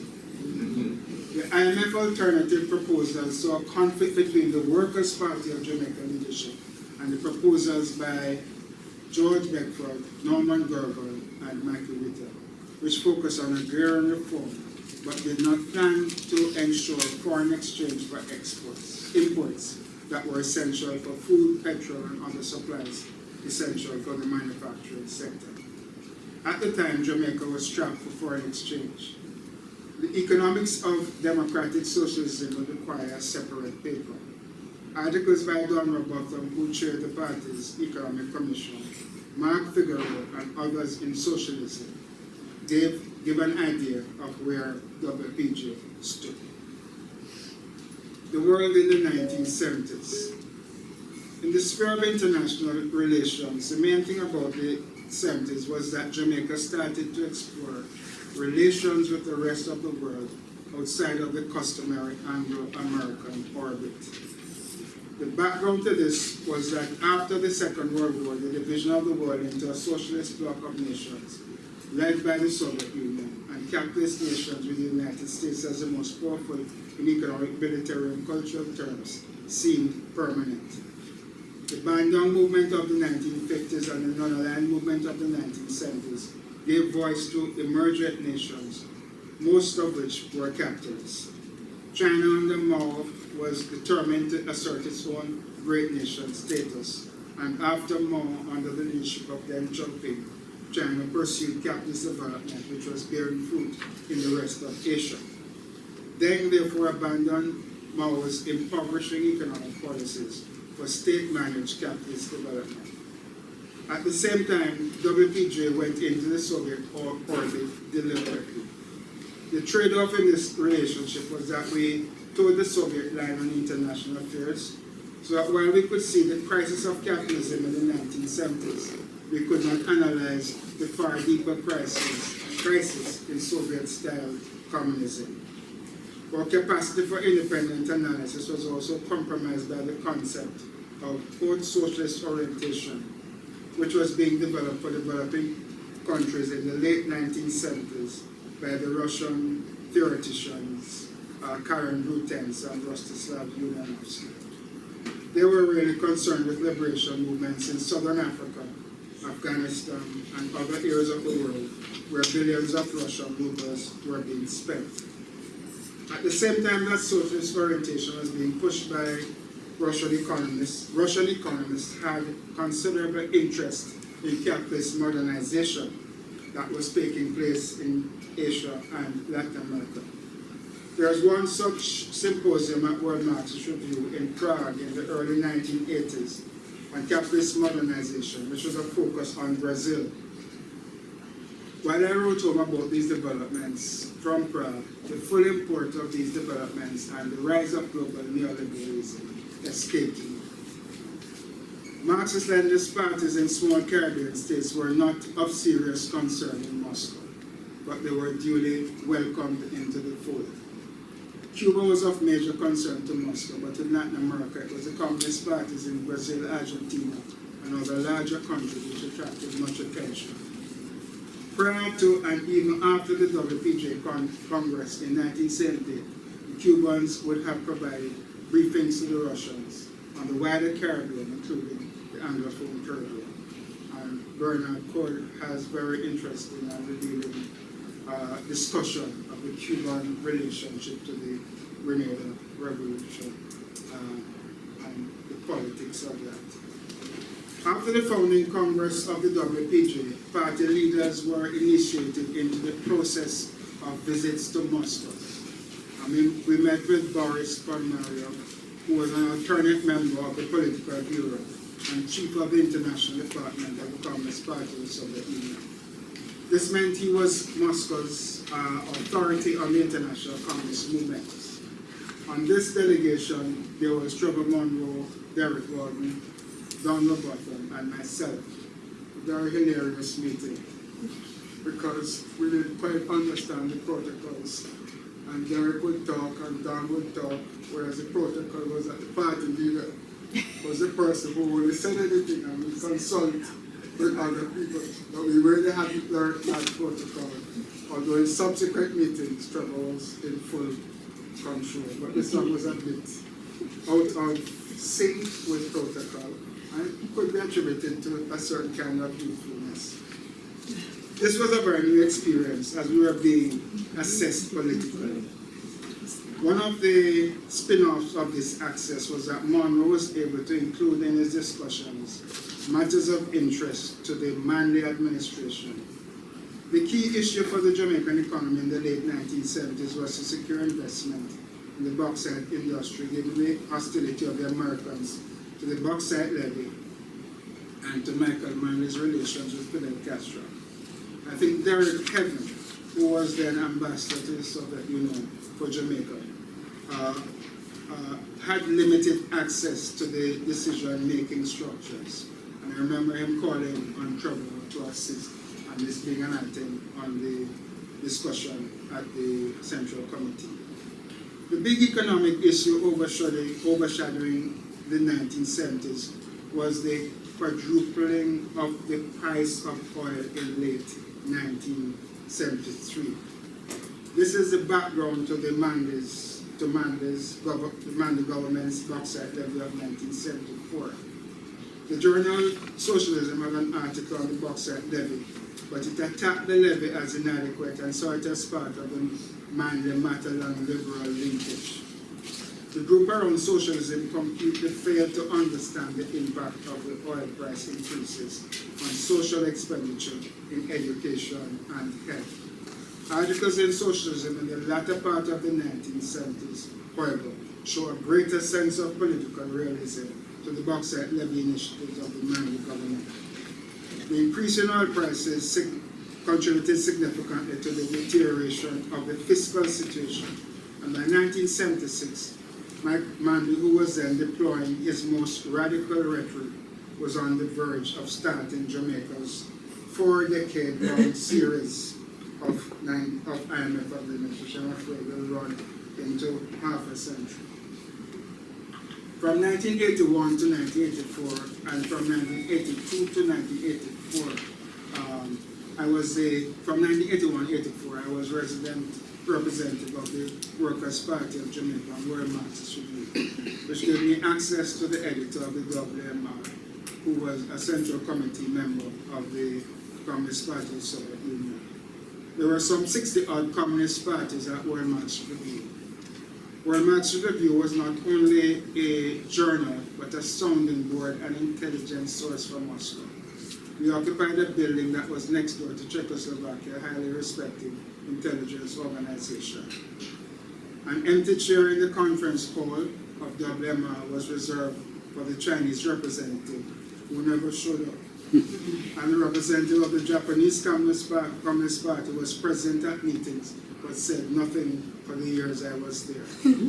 I was on the Latin American and Caribbean Commission, and together with the representative of Czech Japan's PPP, we represented the Anglophone Caribbean. Part of my remit was to explain the Grenada Revolution. I had traveled to Grenada in 1982 to interview Maurice Bishop, and that interview and report was carried in an issue of the Latin American Journal of the Soviet Academy of Sciences. Another aspect of work was seeking scholarships for students, particularly those from working class and poor backgrounds, to study scientific, medical, technical, archaeology, archaeology subjects, and areas in the social sciences and humanities. Students were studying the Soviet Union, East Germany, Hungary, and elsewhere, and adjusted well to the difficult language courses. However, they were isolated and had to fight loneliness, as letters were their main means of communication in the years before the internet. It is fair to see that WPJ did not understand the Soviet Union or the Soviet bloc, and had an idealized version of what was happening, largely shaped by Soviet propaganda pamphlets, superficial visits to different parts of the country, while on tours of factories and cities. It was living there that disrupted the ideal views of life under socialism. But the letters that students in Russia and Eastern Europe sent home were not taken seriously. When I returned to Jamaica from living in Prague, I gently revealed how happy Russian employees at WMR were to be posted in Czechoslovakia so that they could have ready access to consumer goods, including basic necessities.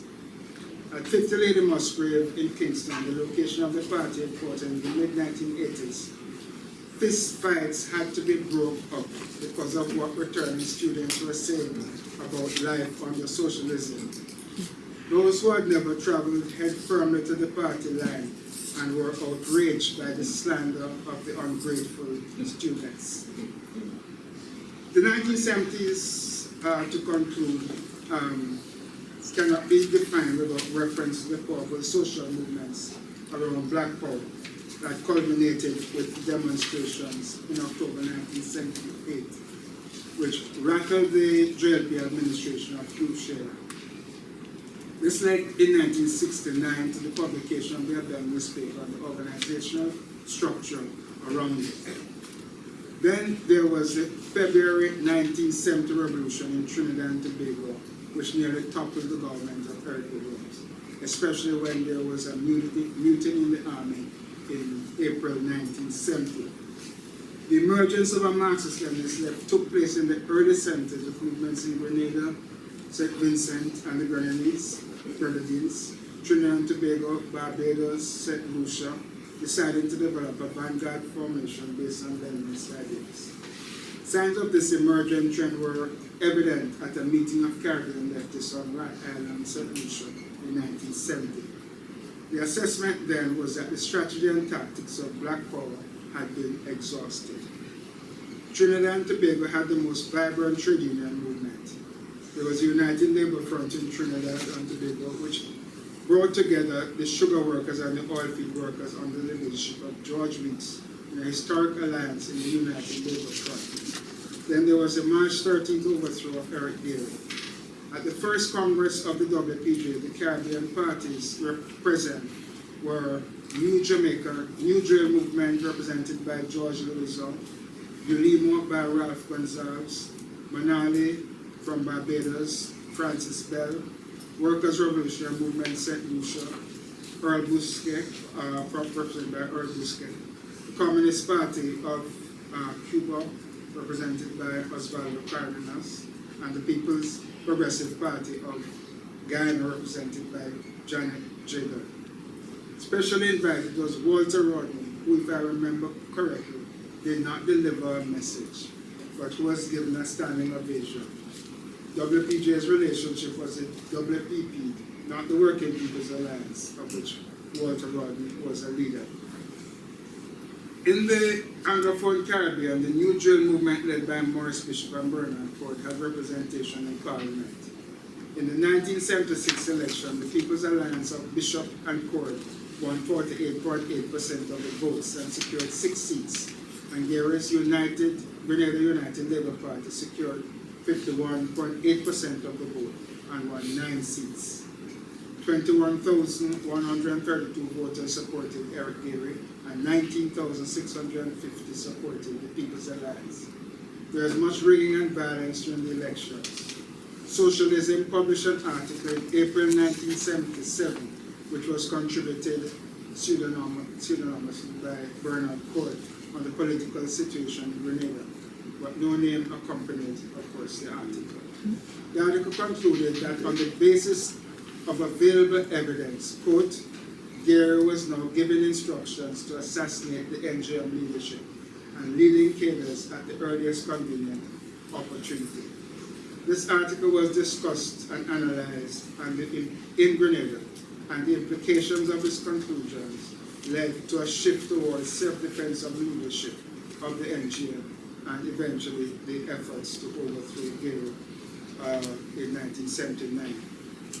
The Grenada Revolution, 79-83, saw the movement of young people from every territory visiting, volunteering to work, giving of their expertise and time. It was a time of high idealism, extraordinary human effort to build the revolution, but also a time of political naivety, some of which had roots in the dogmas mentioned in this paper. The idea that the Grenada Revolution would be the beginning for another regional revolt, other regional revolts was strong. But in Jamaica, Edward Seaga fought back with all the tools at his disposal, including strong support from Ronald Reagan. In the October 1980 general election, there was a turnout of 86% of the Jamaican electorate, and the JLP won 51 of the 60 seats, leaving the PNP with 9. Demoralization devastated the PNP. However, the WPJ argued that this was a setback and continued looking for a shift in the political situation. The decade for me ends in 1983 with the infighting within the leadership of the New Drill movement in Grenada, the murders, and the US invasion. The left did not recover after 1983. The 1970s was for us a period of intense political activity and personal sacrifice that did not seem unusual then, because so many others were involved in a similar enterprise in the region and other parts of the world. I mentioned above the importance of socialism as an archive and the WPJ. The same would apply to Struggle and other publications. These should be digitized for those interested and made available to those who want to know a little about the history of the left. The late Richard Hart, lived from 1917 to 2013, set a good example with his collection now in the National Library of Jamaica. That too needs to be digitized. Thanks to Donnie for raising interim.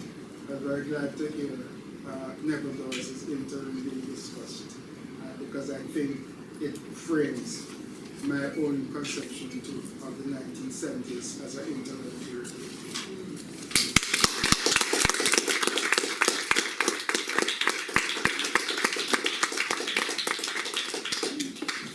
One bit of housekeeping, that is to say that we're live streaming and recording, and so I just need folks to sign the permissions, which is out on the desk out front, and I have some with me as well.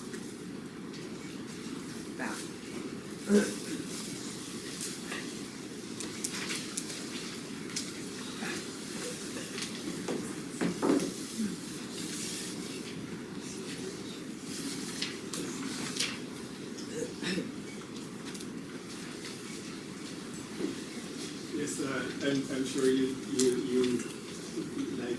like myself, who I've been trying to chair and moderate, but to indulge both of these papers was very well worth it. And my apologies that we've done over time, but we've been doing that since yesterday. So I think everybody understands well. And both papers, Kim's and Rupert's, not only evocative, as David commented, but also very revealing and taking us deeply into the period, and the period in Jamaica itself that we're trying to reflect on.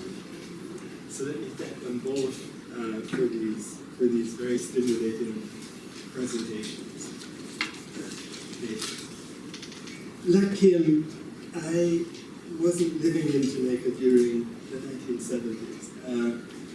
However, like So many of us who were studying abroad at the time, quite apart from being connected through periodic visits home, we were caught up with Jamaican cultural and political ferment at a distance. At Cornell in the early to mid-1970s, we had a very active Caribbean Students Association, and what in retrospect amounted to an informal curriculum of political education through invited speakers and passionate discussions that engaged and activated students in the physical and natural sciences as much as it did those in the social sciences and the arts. At Cornell, George and Yvonne Nelson's small graduate student apartment on the northern edge of campus served as a drop-in center for regular reasonings and amazing parties, sustained by Yvonne's excellent cooking and the driving bass of 70s reggae pumping from George's sound system.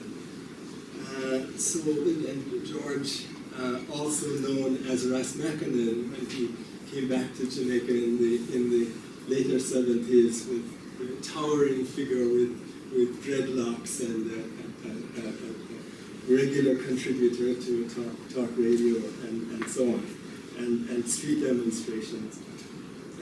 So the movement of the 70s was then diasporic in several ways, in addition to the way in which Eddie Chambers allowed us to think about yesterday.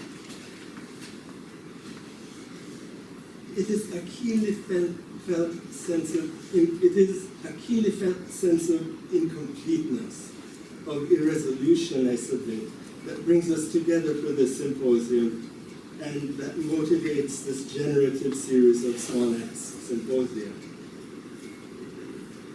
Not that any of us naively seek or expect that there can be a neat resolution or bringing together of this complex past, but rather that we recognize the extent to which past wounds continue to burden the Jamaican collective imagination, continue to constrain our ability to act in the present.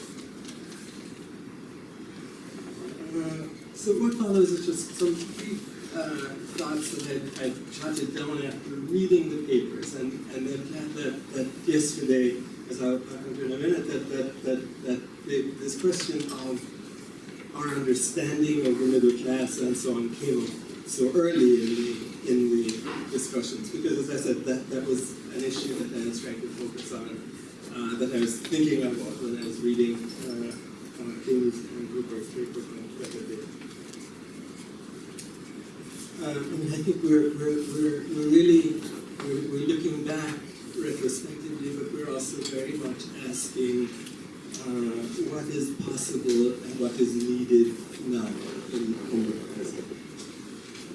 So both Kim's and Rupert's papers highlight in different ways the sense of possibility that came to the fore in the 70s, the groundswell of idealism and of collective action.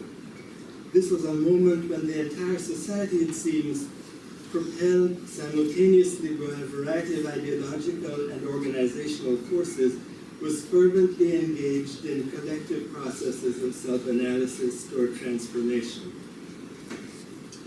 That process, which we're considering as a social movement in this particular panel, ended somewhat abruptly between 1980 and 1985 by most accounts with the election of Edward Seaga, Margaret Thatcher, and Ronald Reagan, and the violent termination of the Grenada Revolution. The question for our panel is that of the sustaining or sustainability of social movements. And in this regard, I'd like to see if Rupert and Kim can help us to think a bit more about questions of internal process and trust, and the extent to which perceptions of betrayal and inconsistency, injustice, and the corrupt uses of power serve to undermine public idealism and commitments, that there are internal things that are breaking, that are leading to disenchantment within the period that are important for us to sort of highlight a little bit more and think about.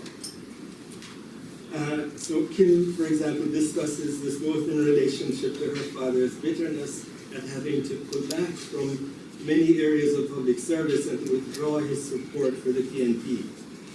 Elements of this growing cynicism leading to withdrawal come through as well from her analysis of the novels by Winkler, Meeks, and Cesar Thompson.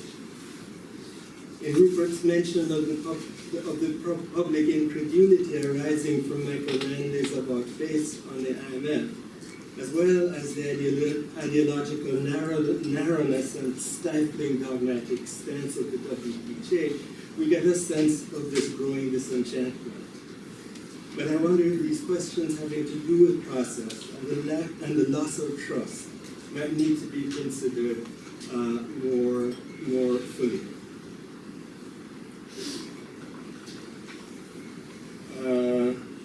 And this comes up again with Kim's stories when she goes to that recent poll and the astonishing, the apathy that it points to. Another point that moving now to the middle class was that both papers convey the vitality of the 70s as expressed through symbolic forms such as dress and personal grooming. These very, very nicely sketched descriptions of Kim, of the folks in the dashikis meeting and her mothers in the room and so on and so on. And as well the richness of the period as experienced, symbolic of dress and personal grooming, and of course of the communicative density and richness of the period as experienced through endless meetings and reasonings from the salon that Kim's mother had going in her living room to the endless meetings of the WPJ to the National Conversational Forum brought into being through radio talk shows of the period. Implied in all of this is a sense of a common cause and a heightened level of urgency, of social and political analysis that characterized the period. I wonder, though, whether the Jamaican middle and upper class itself was afforded the level of analytical scrutiny then or since that it warrants.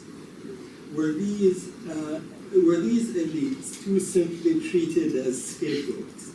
Was the self-reflexivity required of them too narrowly scripted or circumscribed, for example, by notions of guilt?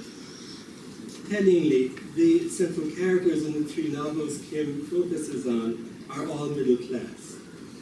Are these literary portrayals of middle class dysfunctional relationships, alienation, and defeat, the emptiness of their merely pragmatic survival strategies, urging us toward treating Jamaican elites with greater analytical depth? Do we as literary critics, historians, and social scientists need to be catalysts towards more complex self-scrutiny and self-awareness on the part of Jamaican elites? And so let me try to think, those are what I had written down, and let me try to elaborate a little bit. This idea that the Jamaican middle class is difficult to grasp, as difficult to grasp as a social formation and racial formation as the working class in the way in which Rupert started out his paper. And I think we've sort of treated them in a way as a kind of, not having culture. So they are the dominant, but we, paradoxically, we sort of treat them in very reductive and sort of dismissive ways. And the prevalence of those sort of terms that are treated both as analytical terms and as epithets brown, red, China boy that we heard coming through your papers. It seems to me that we need to kind of tease out and unpack what is in these. You see, because these are precisely the things that are alienating and that are preventing us from seeing the depth of but I could say more, but then maybe we'll stop there. So finally, just briefly, in both King's and Rupert's papers, the personal is braided together with the political in revealing ways. However, I found myself wanting to hear more, especially from Rupert, about how he and others in the leadership of the WPJ sustained their day jobs, family and personal commitments. Fittingly, Rupert mentions the risks that working class and middle class WPJ members faced in terms of potential job loss, for example. However, he doesn't explicitly reflect on the leadership of the party in the same way. And within the party itself, how was his Garvey research regarded by his WPJ colleagues? And how did he reconcile that research with his role as a political strategist and organizer? So my remarks, end there, and I'll open it up for the conversation to hopefully. I just add that I have asked both panelists to recognize the audience contributions, because my poor eyesight doesn't, I might slide people by not recognizing that we will have so. Yes, if we could, yeah. It's enough discussion. Sorry.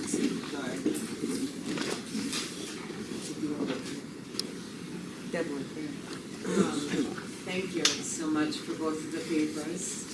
Really, really appreciative of what was shared, and in particular, Rupert, I'm always so appreciative to hear more about that formation during that period. So I really,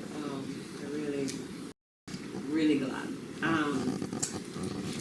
I wanted to, well, the question that I have kind of picks up, I think, maybe from what Val mentioned in terms of reflexivity and internal process, and also to raise back into the conversation something that was raised yesterday but not really engaged too much, which I know will continue to come back up. But Don, you and I have talked about this at some length, and I've heard you talk about this, Rupert, and other fora, and we know that Maziki is working on some of this now. But the question that I have really is, looking back now from today's experience and understanding and perspective, to put it in Marxist-Leninist terms, I suppose, what do you say about the woman question now in terms of organization, participation, in terms of how change or revolution was envisioned, what it looked like, what people were supposed to be doing within it, and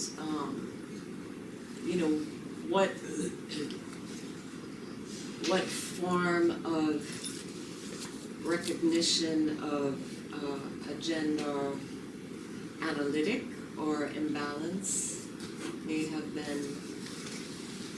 or may not have been happening, and what you think of that now. I mean, the race question is something that many people have written about, I think, since, but really I don't see enough, I feel, of the gender question.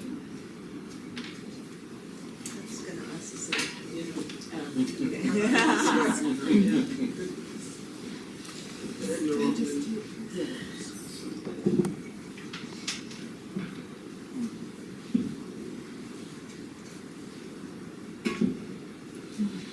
Yes, WPJ and gender. Yeah, the WPJ was not strong on gender, which is ideological. Always mentioned that Trevor was in charge of the women's section of the party.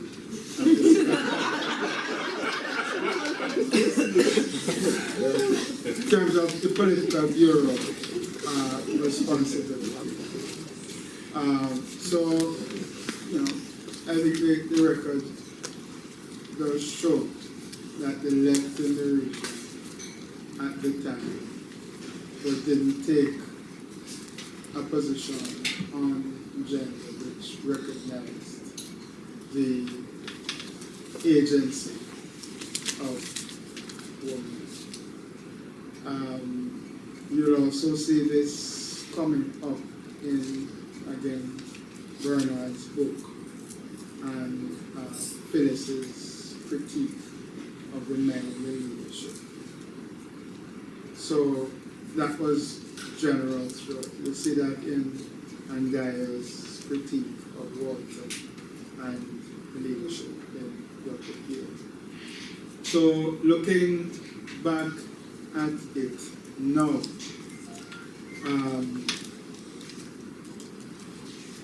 for me it's not a question only of male response to females, but also of the assertion and the agency of the women who are in the movement. Because you have on the one hand the male chauvinism, but you also have on the other hand some degree of compliance and complacency, notwithstanding the tremendous assertiveness of some individual women, notwithstanding the enormous work and sacrifices arising from the work that was being done and the double or triple burdens that were shared in the political movement. If you talk about the kinds of domestic sharing of responsibility by party males and party females, there's only where you have both man and woman in the organization. There's only one family I can think of where you could say they managed to function in an equitable way, and that was the Chevron's family. Where your spouse was not a member of the party, as was the case in myself and Don. I'm glad Maureen was not a member of the party. It just wouldn't work. So that never would have impelled you all to imagine just a different vision for the work and for the future that the work was trying to bring into being? Well, you can see that now, but in the zone of that period, the furthest we came to an understanding of what was necessary was in the formulation of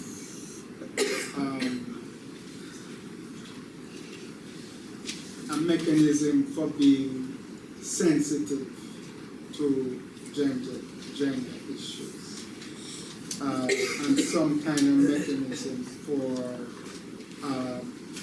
dealing with conflict where there was physical violence involved between male and female thing. But the question about a different vision, I don't even know if it's present now.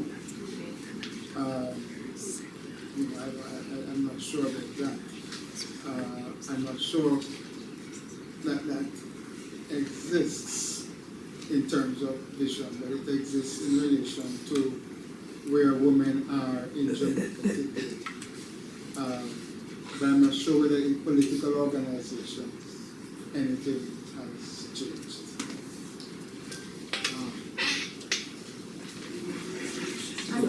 honor, Don. Yeah. Right, Obika, honor, then Don. And then, sorry. Yeah, I would love to. Sure. Yeah. Rupert, I wondered if you could address the issue of. Sorry, Mr. Knight, the speakers. Yeah, if you could address the issue And of keep the questions short. the impact of the period on intellectual culture in Jamaica, because one may argue that the first round of decolonization between 1938 and 1962 brought a flourishing of expansion of intellectual culture in terms of ideas, willingness to look at a variety of positions, and so on.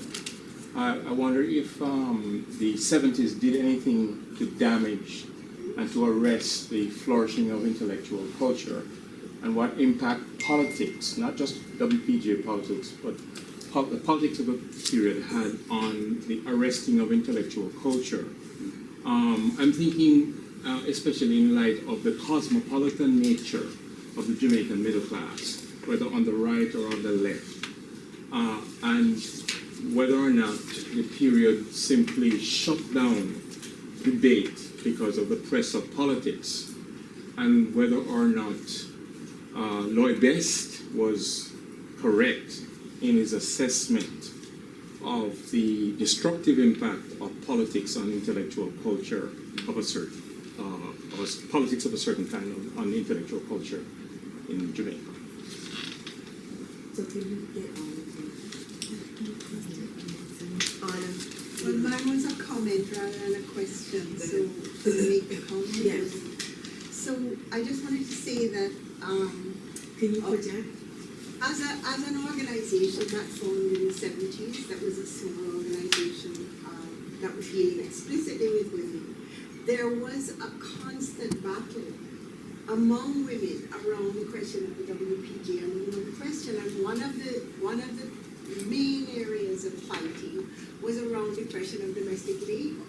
And repeatedly, I think within the party, people tried to raise that question, and also within Grenada, we tried to raise that question. And it was just not considered at the time a political issue. It was not considered a big political issue. So the domestic work question was a big thing that was being debated among us and among ourselves all the time. And it was also always taken up in relation to the question of imperialism, and there were many contradictions around that debate. So that debate was happening not necessarily publicly on the floors of the WPG meetings, but it was definitely happening in the society. The other thing I wanted to say about it is that remember that it is at that point in the 70s that the notion of gender is arising as a political formation and as a tool for analysis. It doesn't exist. It comes into existence at that moment. It doesn't exist really. What exists is the notion of woman and a woman question, which subsumes a whole lot of stuff into it. It's not just social relations, it's also sex.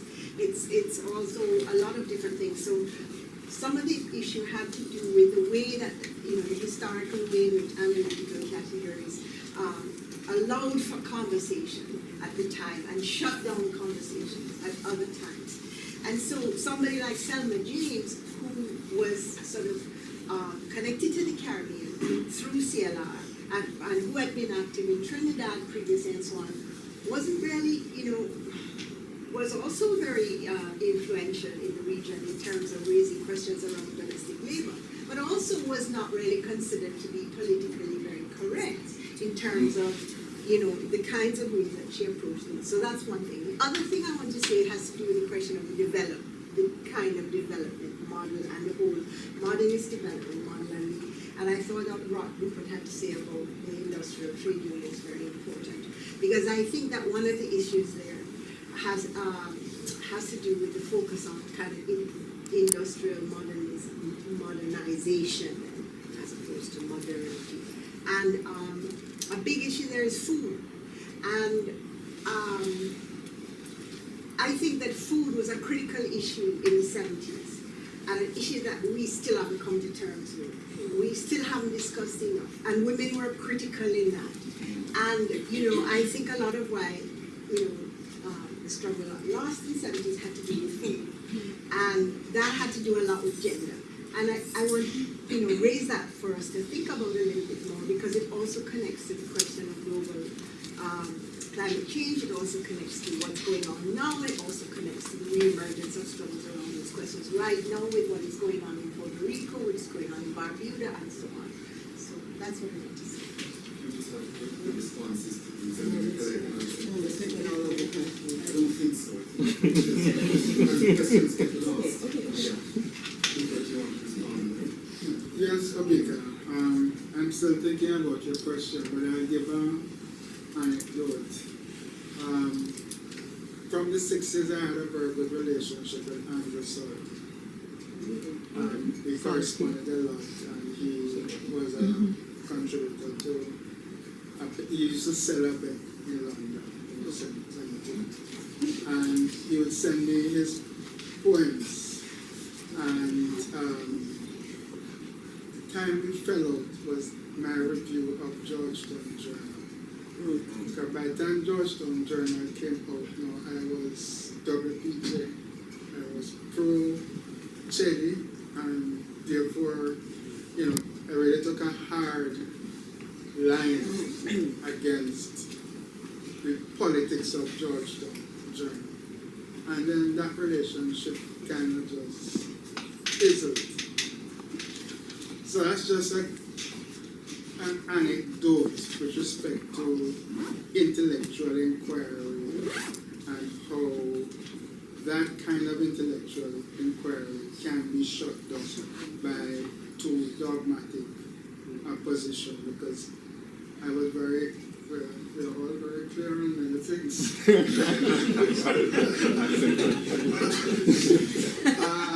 But I think you have a substantial point, and why I referred to Derek, and Don can correct me. I don't want to put Don in a bad light and Derek in a good, because it didn't work like that.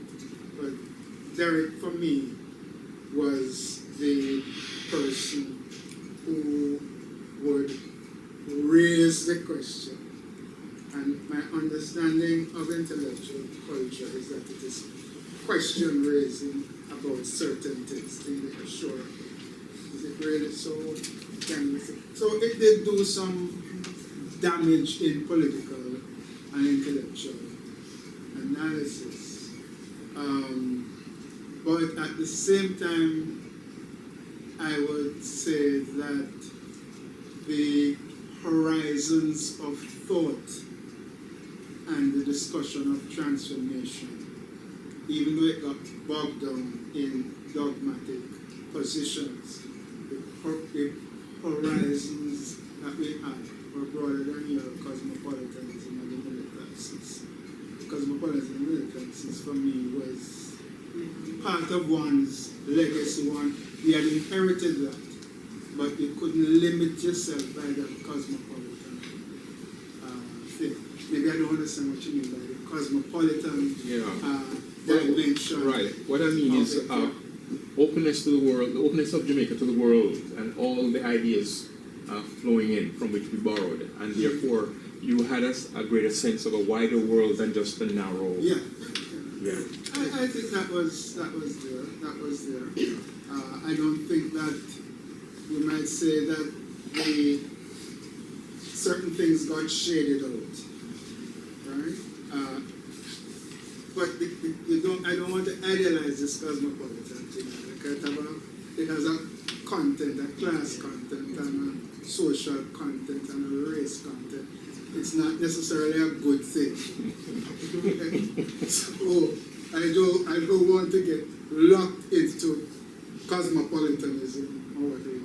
I would say simply that we were open to the world, but open to the world, you find something which you think can work, you get locked into that, and that is the problem of how to unlock and reopen to the world. And that's not an easy thing to escape. Well, I guess in response to honor, believe that in the circle, I'll take two more questions. Don and the gentleman at the back, and then Carter.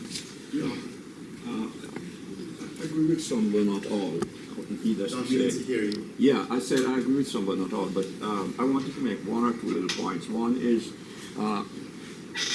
with all the faults of the WPG on the woman question, there was a women's section run by basically Committee for Women for Progress. And then there's the PNP Women's Organization. And these were two very interesting formations, very much in the same relationship between the PNP-YO and the WPJ, and the PNP and the WPJ. So that there was a left of the PNP, which was a women's organization, which was Beverly and some other people like that. And they were very close to the WPJ, Committee for Women Progress, which was Eileen Thomas and so on and so forth. So we shouldn't lose sight of the fact that there were these structures, however faulty they may be. However, a couple of points, interesting things, which we can come back to later on in the evening. You know, changing the society is no joke. It is no joke. And when one embarks on that exercise, you're faced with bitter choices, which, if I may say so, in the relative calm of Broadway and 116th Street, look somewhat different from the heat of the moment, where one is really faced with the question of, does one go forward or does one go backward? And in that situation, bitter and difficult choices often have to be made. And I think there are many instances of this, and the question of how, I think this underlying question, I hope it will come up again, which is, how does somebody coming from an intellectual background, how do you operate in a situation where the issues now are no longer intellectual issues, but issues of political action and political responsibilities with dire consequences in many, many different ways, many directions. The classic case of it, I think, is of the person who organized the Green Bay event, a very interesting person, who I say not much more about, an extremely interesting person, basically an intellectual in the security realm, very, very interesting person, a person who could easily participate in the seminar and people would find this person intellectually extremely attractive person in many ways. The last thing I would say is, and I'm sure I want to ask Rupert about this, one of the things...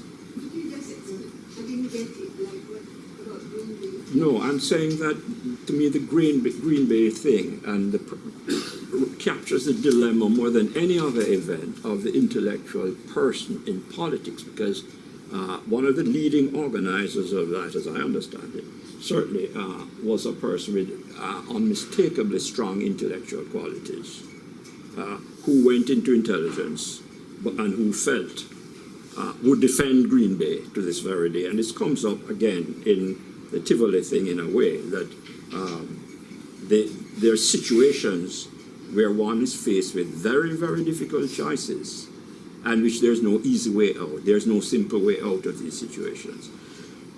But we can talk about that later on in the evening and so on. The thing I wanted to raise, though, which is one of the difficult things in the US context, is that often the narrative about the Caribbean is a narrative of a sort of offshoot of the US political movements, that the Caribbean is often presented, at least that it was a kind of result of the civil rights movement. And so, and yet not a word has been said about the civil rights movement here, which is interesting. And I think there is a certain truth in this. Thinking back, Rupert may really love to hear his views on it. It's not that the civil rights movement had no impact, but it wasn't central in the way which Cuba was central. Cuba was really, it had an enormous impact. Very early, from 59, of course, but coming through into 60s and so on. So that this is often not understood in the US side, I think, where this is just not within the political imagination of the US narrative. But I wanted to ask what Rupert thought, if this is how you evaluate it and the civil rights thing in this case. We'll take a couple more questions and then we'll turn it back over. Rupert. So first of all, thank you for your presentation. I really enjoyed listening. And Rupert actually wanted to ask you about the revolution in Mississippi later, but Kimberly, the question was for you.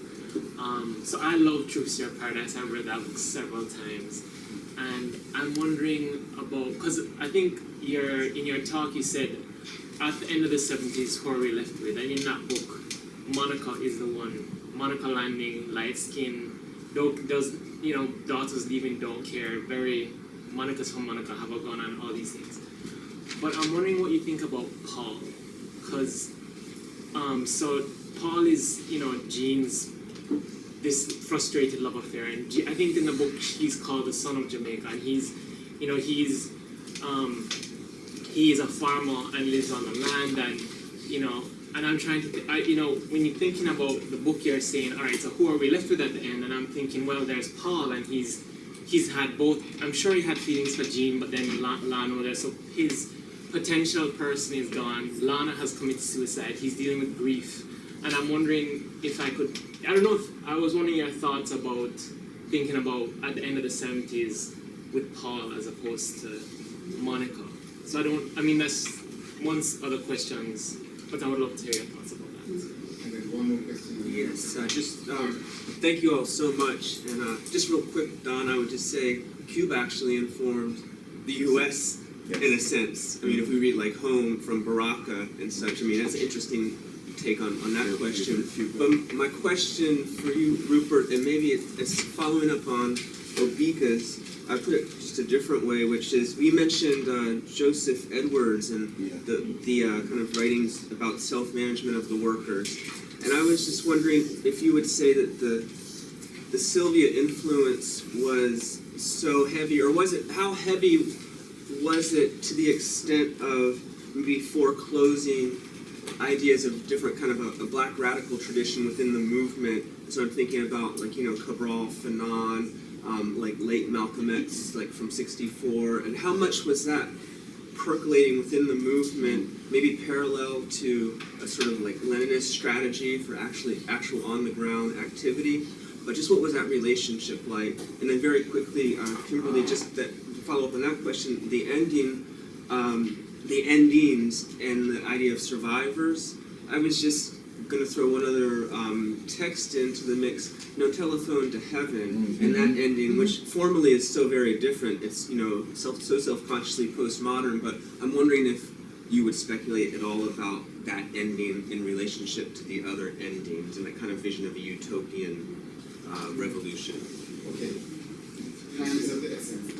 Time is of the essence. We would like to pause this whole session in the next 20 minutes. So can I ask you guys to respond to the questions that have now been put on the comments that have now been put on the table, and then we try to fit in 2 more questions, Faith and Rachel, before we wait for lunch. Yeah. So we want to keep the questions and responses as sharp as possible.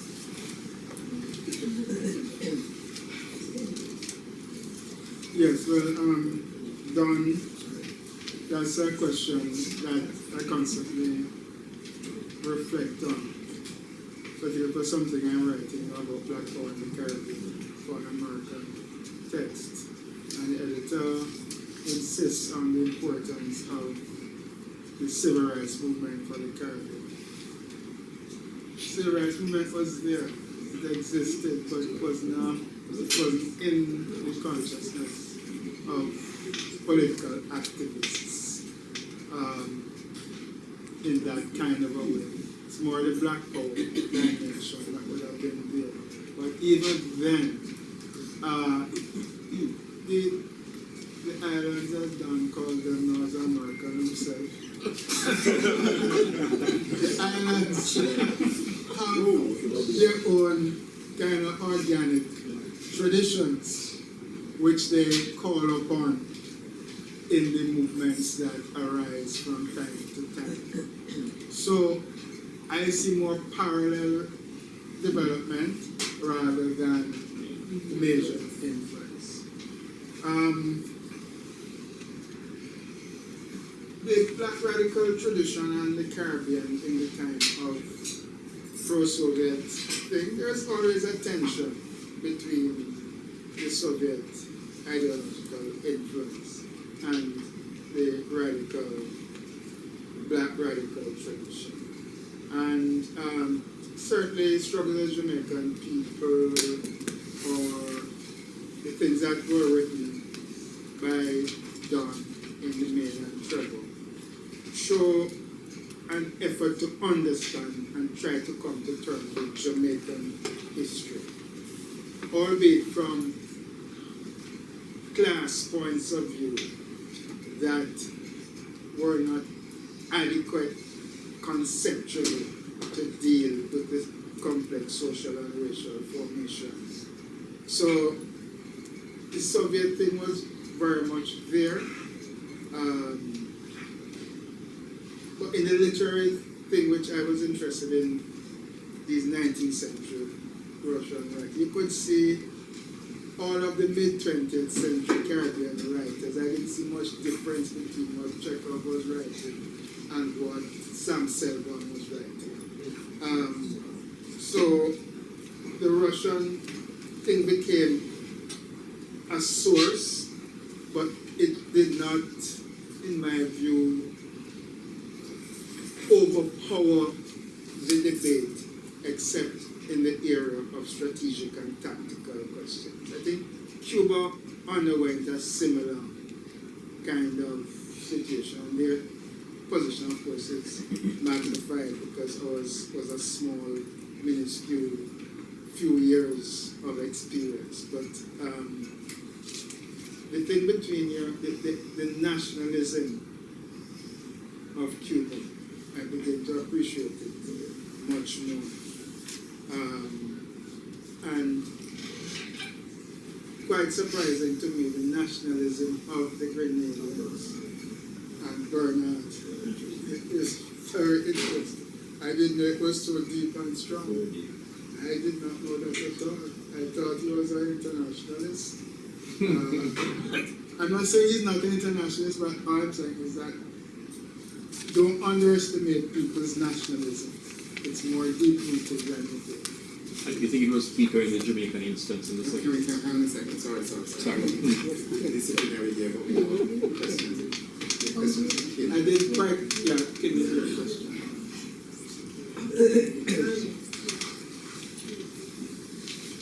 Question about the role of Paul and Paul in the end. I have to, okay, so Paul is the person who has a relationship with Jean's sister, but Jean has been in love with him for most of her life. Okay, and Paul seems to be in love with Jean as well as with Nana. My feeling about Paul was quite negative. I found him quite dysfunctional, really. He's one of, to me, the characters who's quite dysfunctional.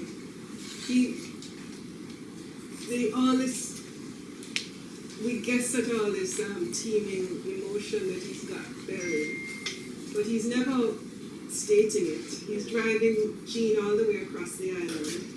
He has ample opportunity to tell her, don't go, I love you, stay with me. But he never does. And that's probably, my reading on it is it's probably because he's mixed up and he doesn't know, really what he really wants either. So I just found him passive, weak, and quite annoying. If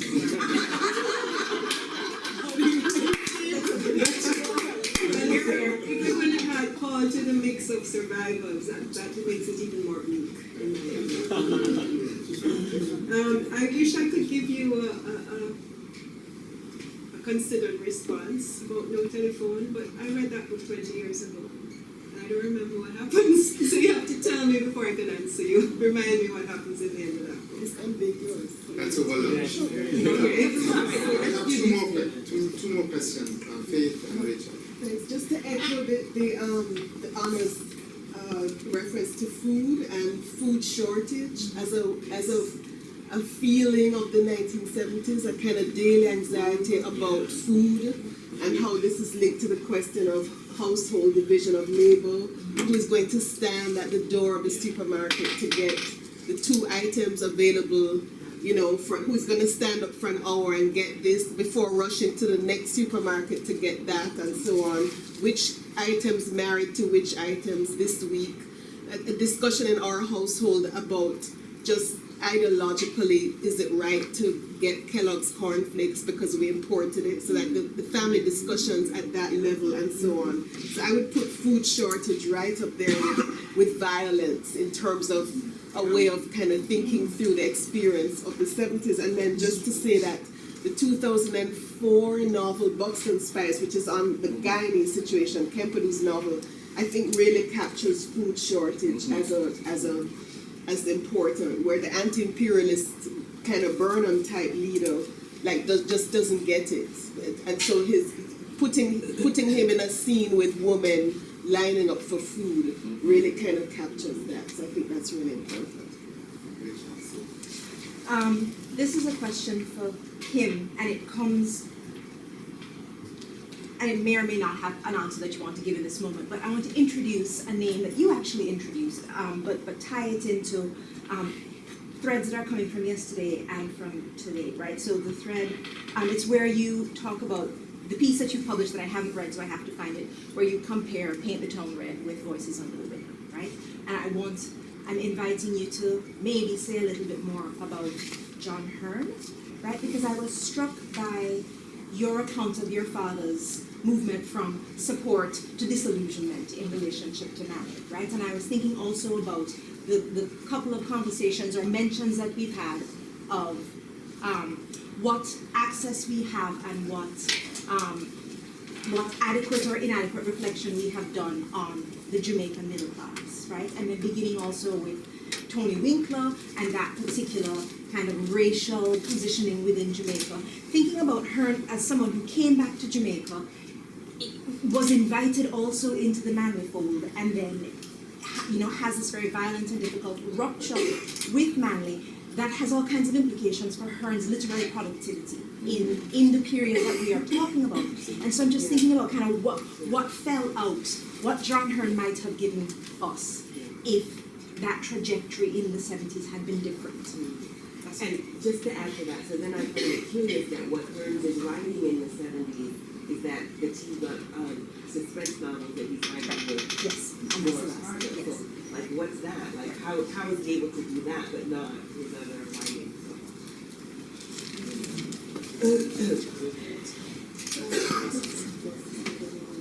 Not sure where to start with that. I mean, I've spent a lot of time in the last few years working on John Hearn.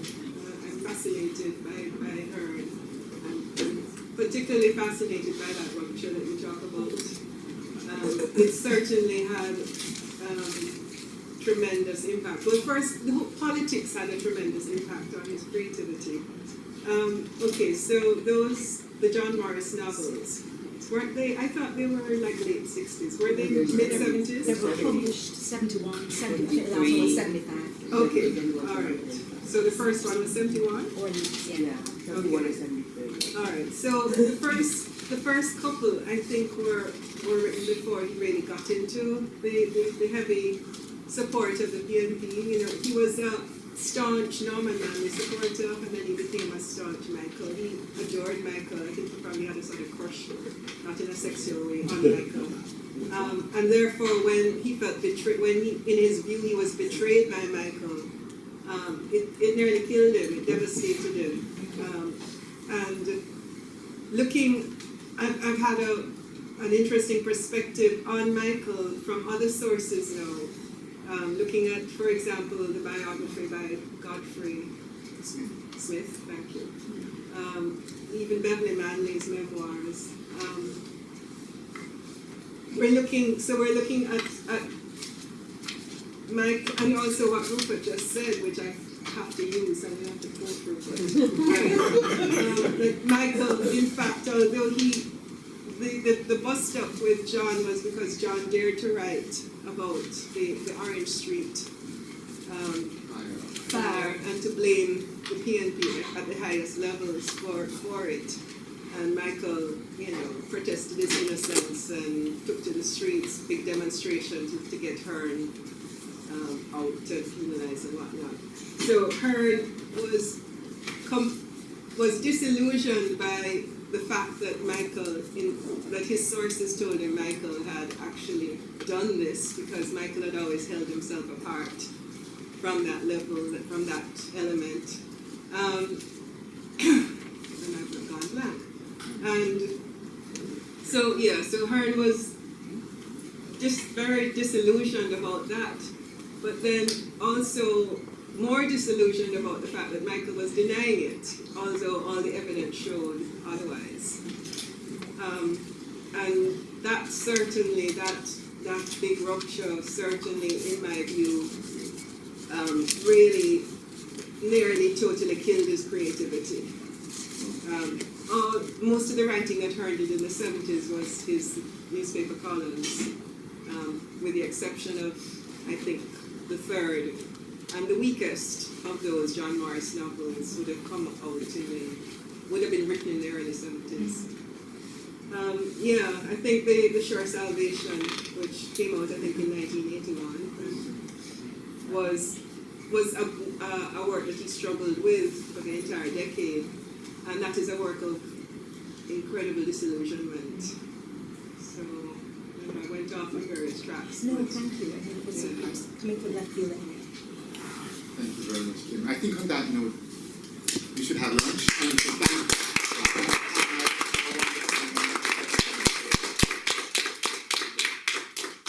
there is food in the corner there. I will invite folks to come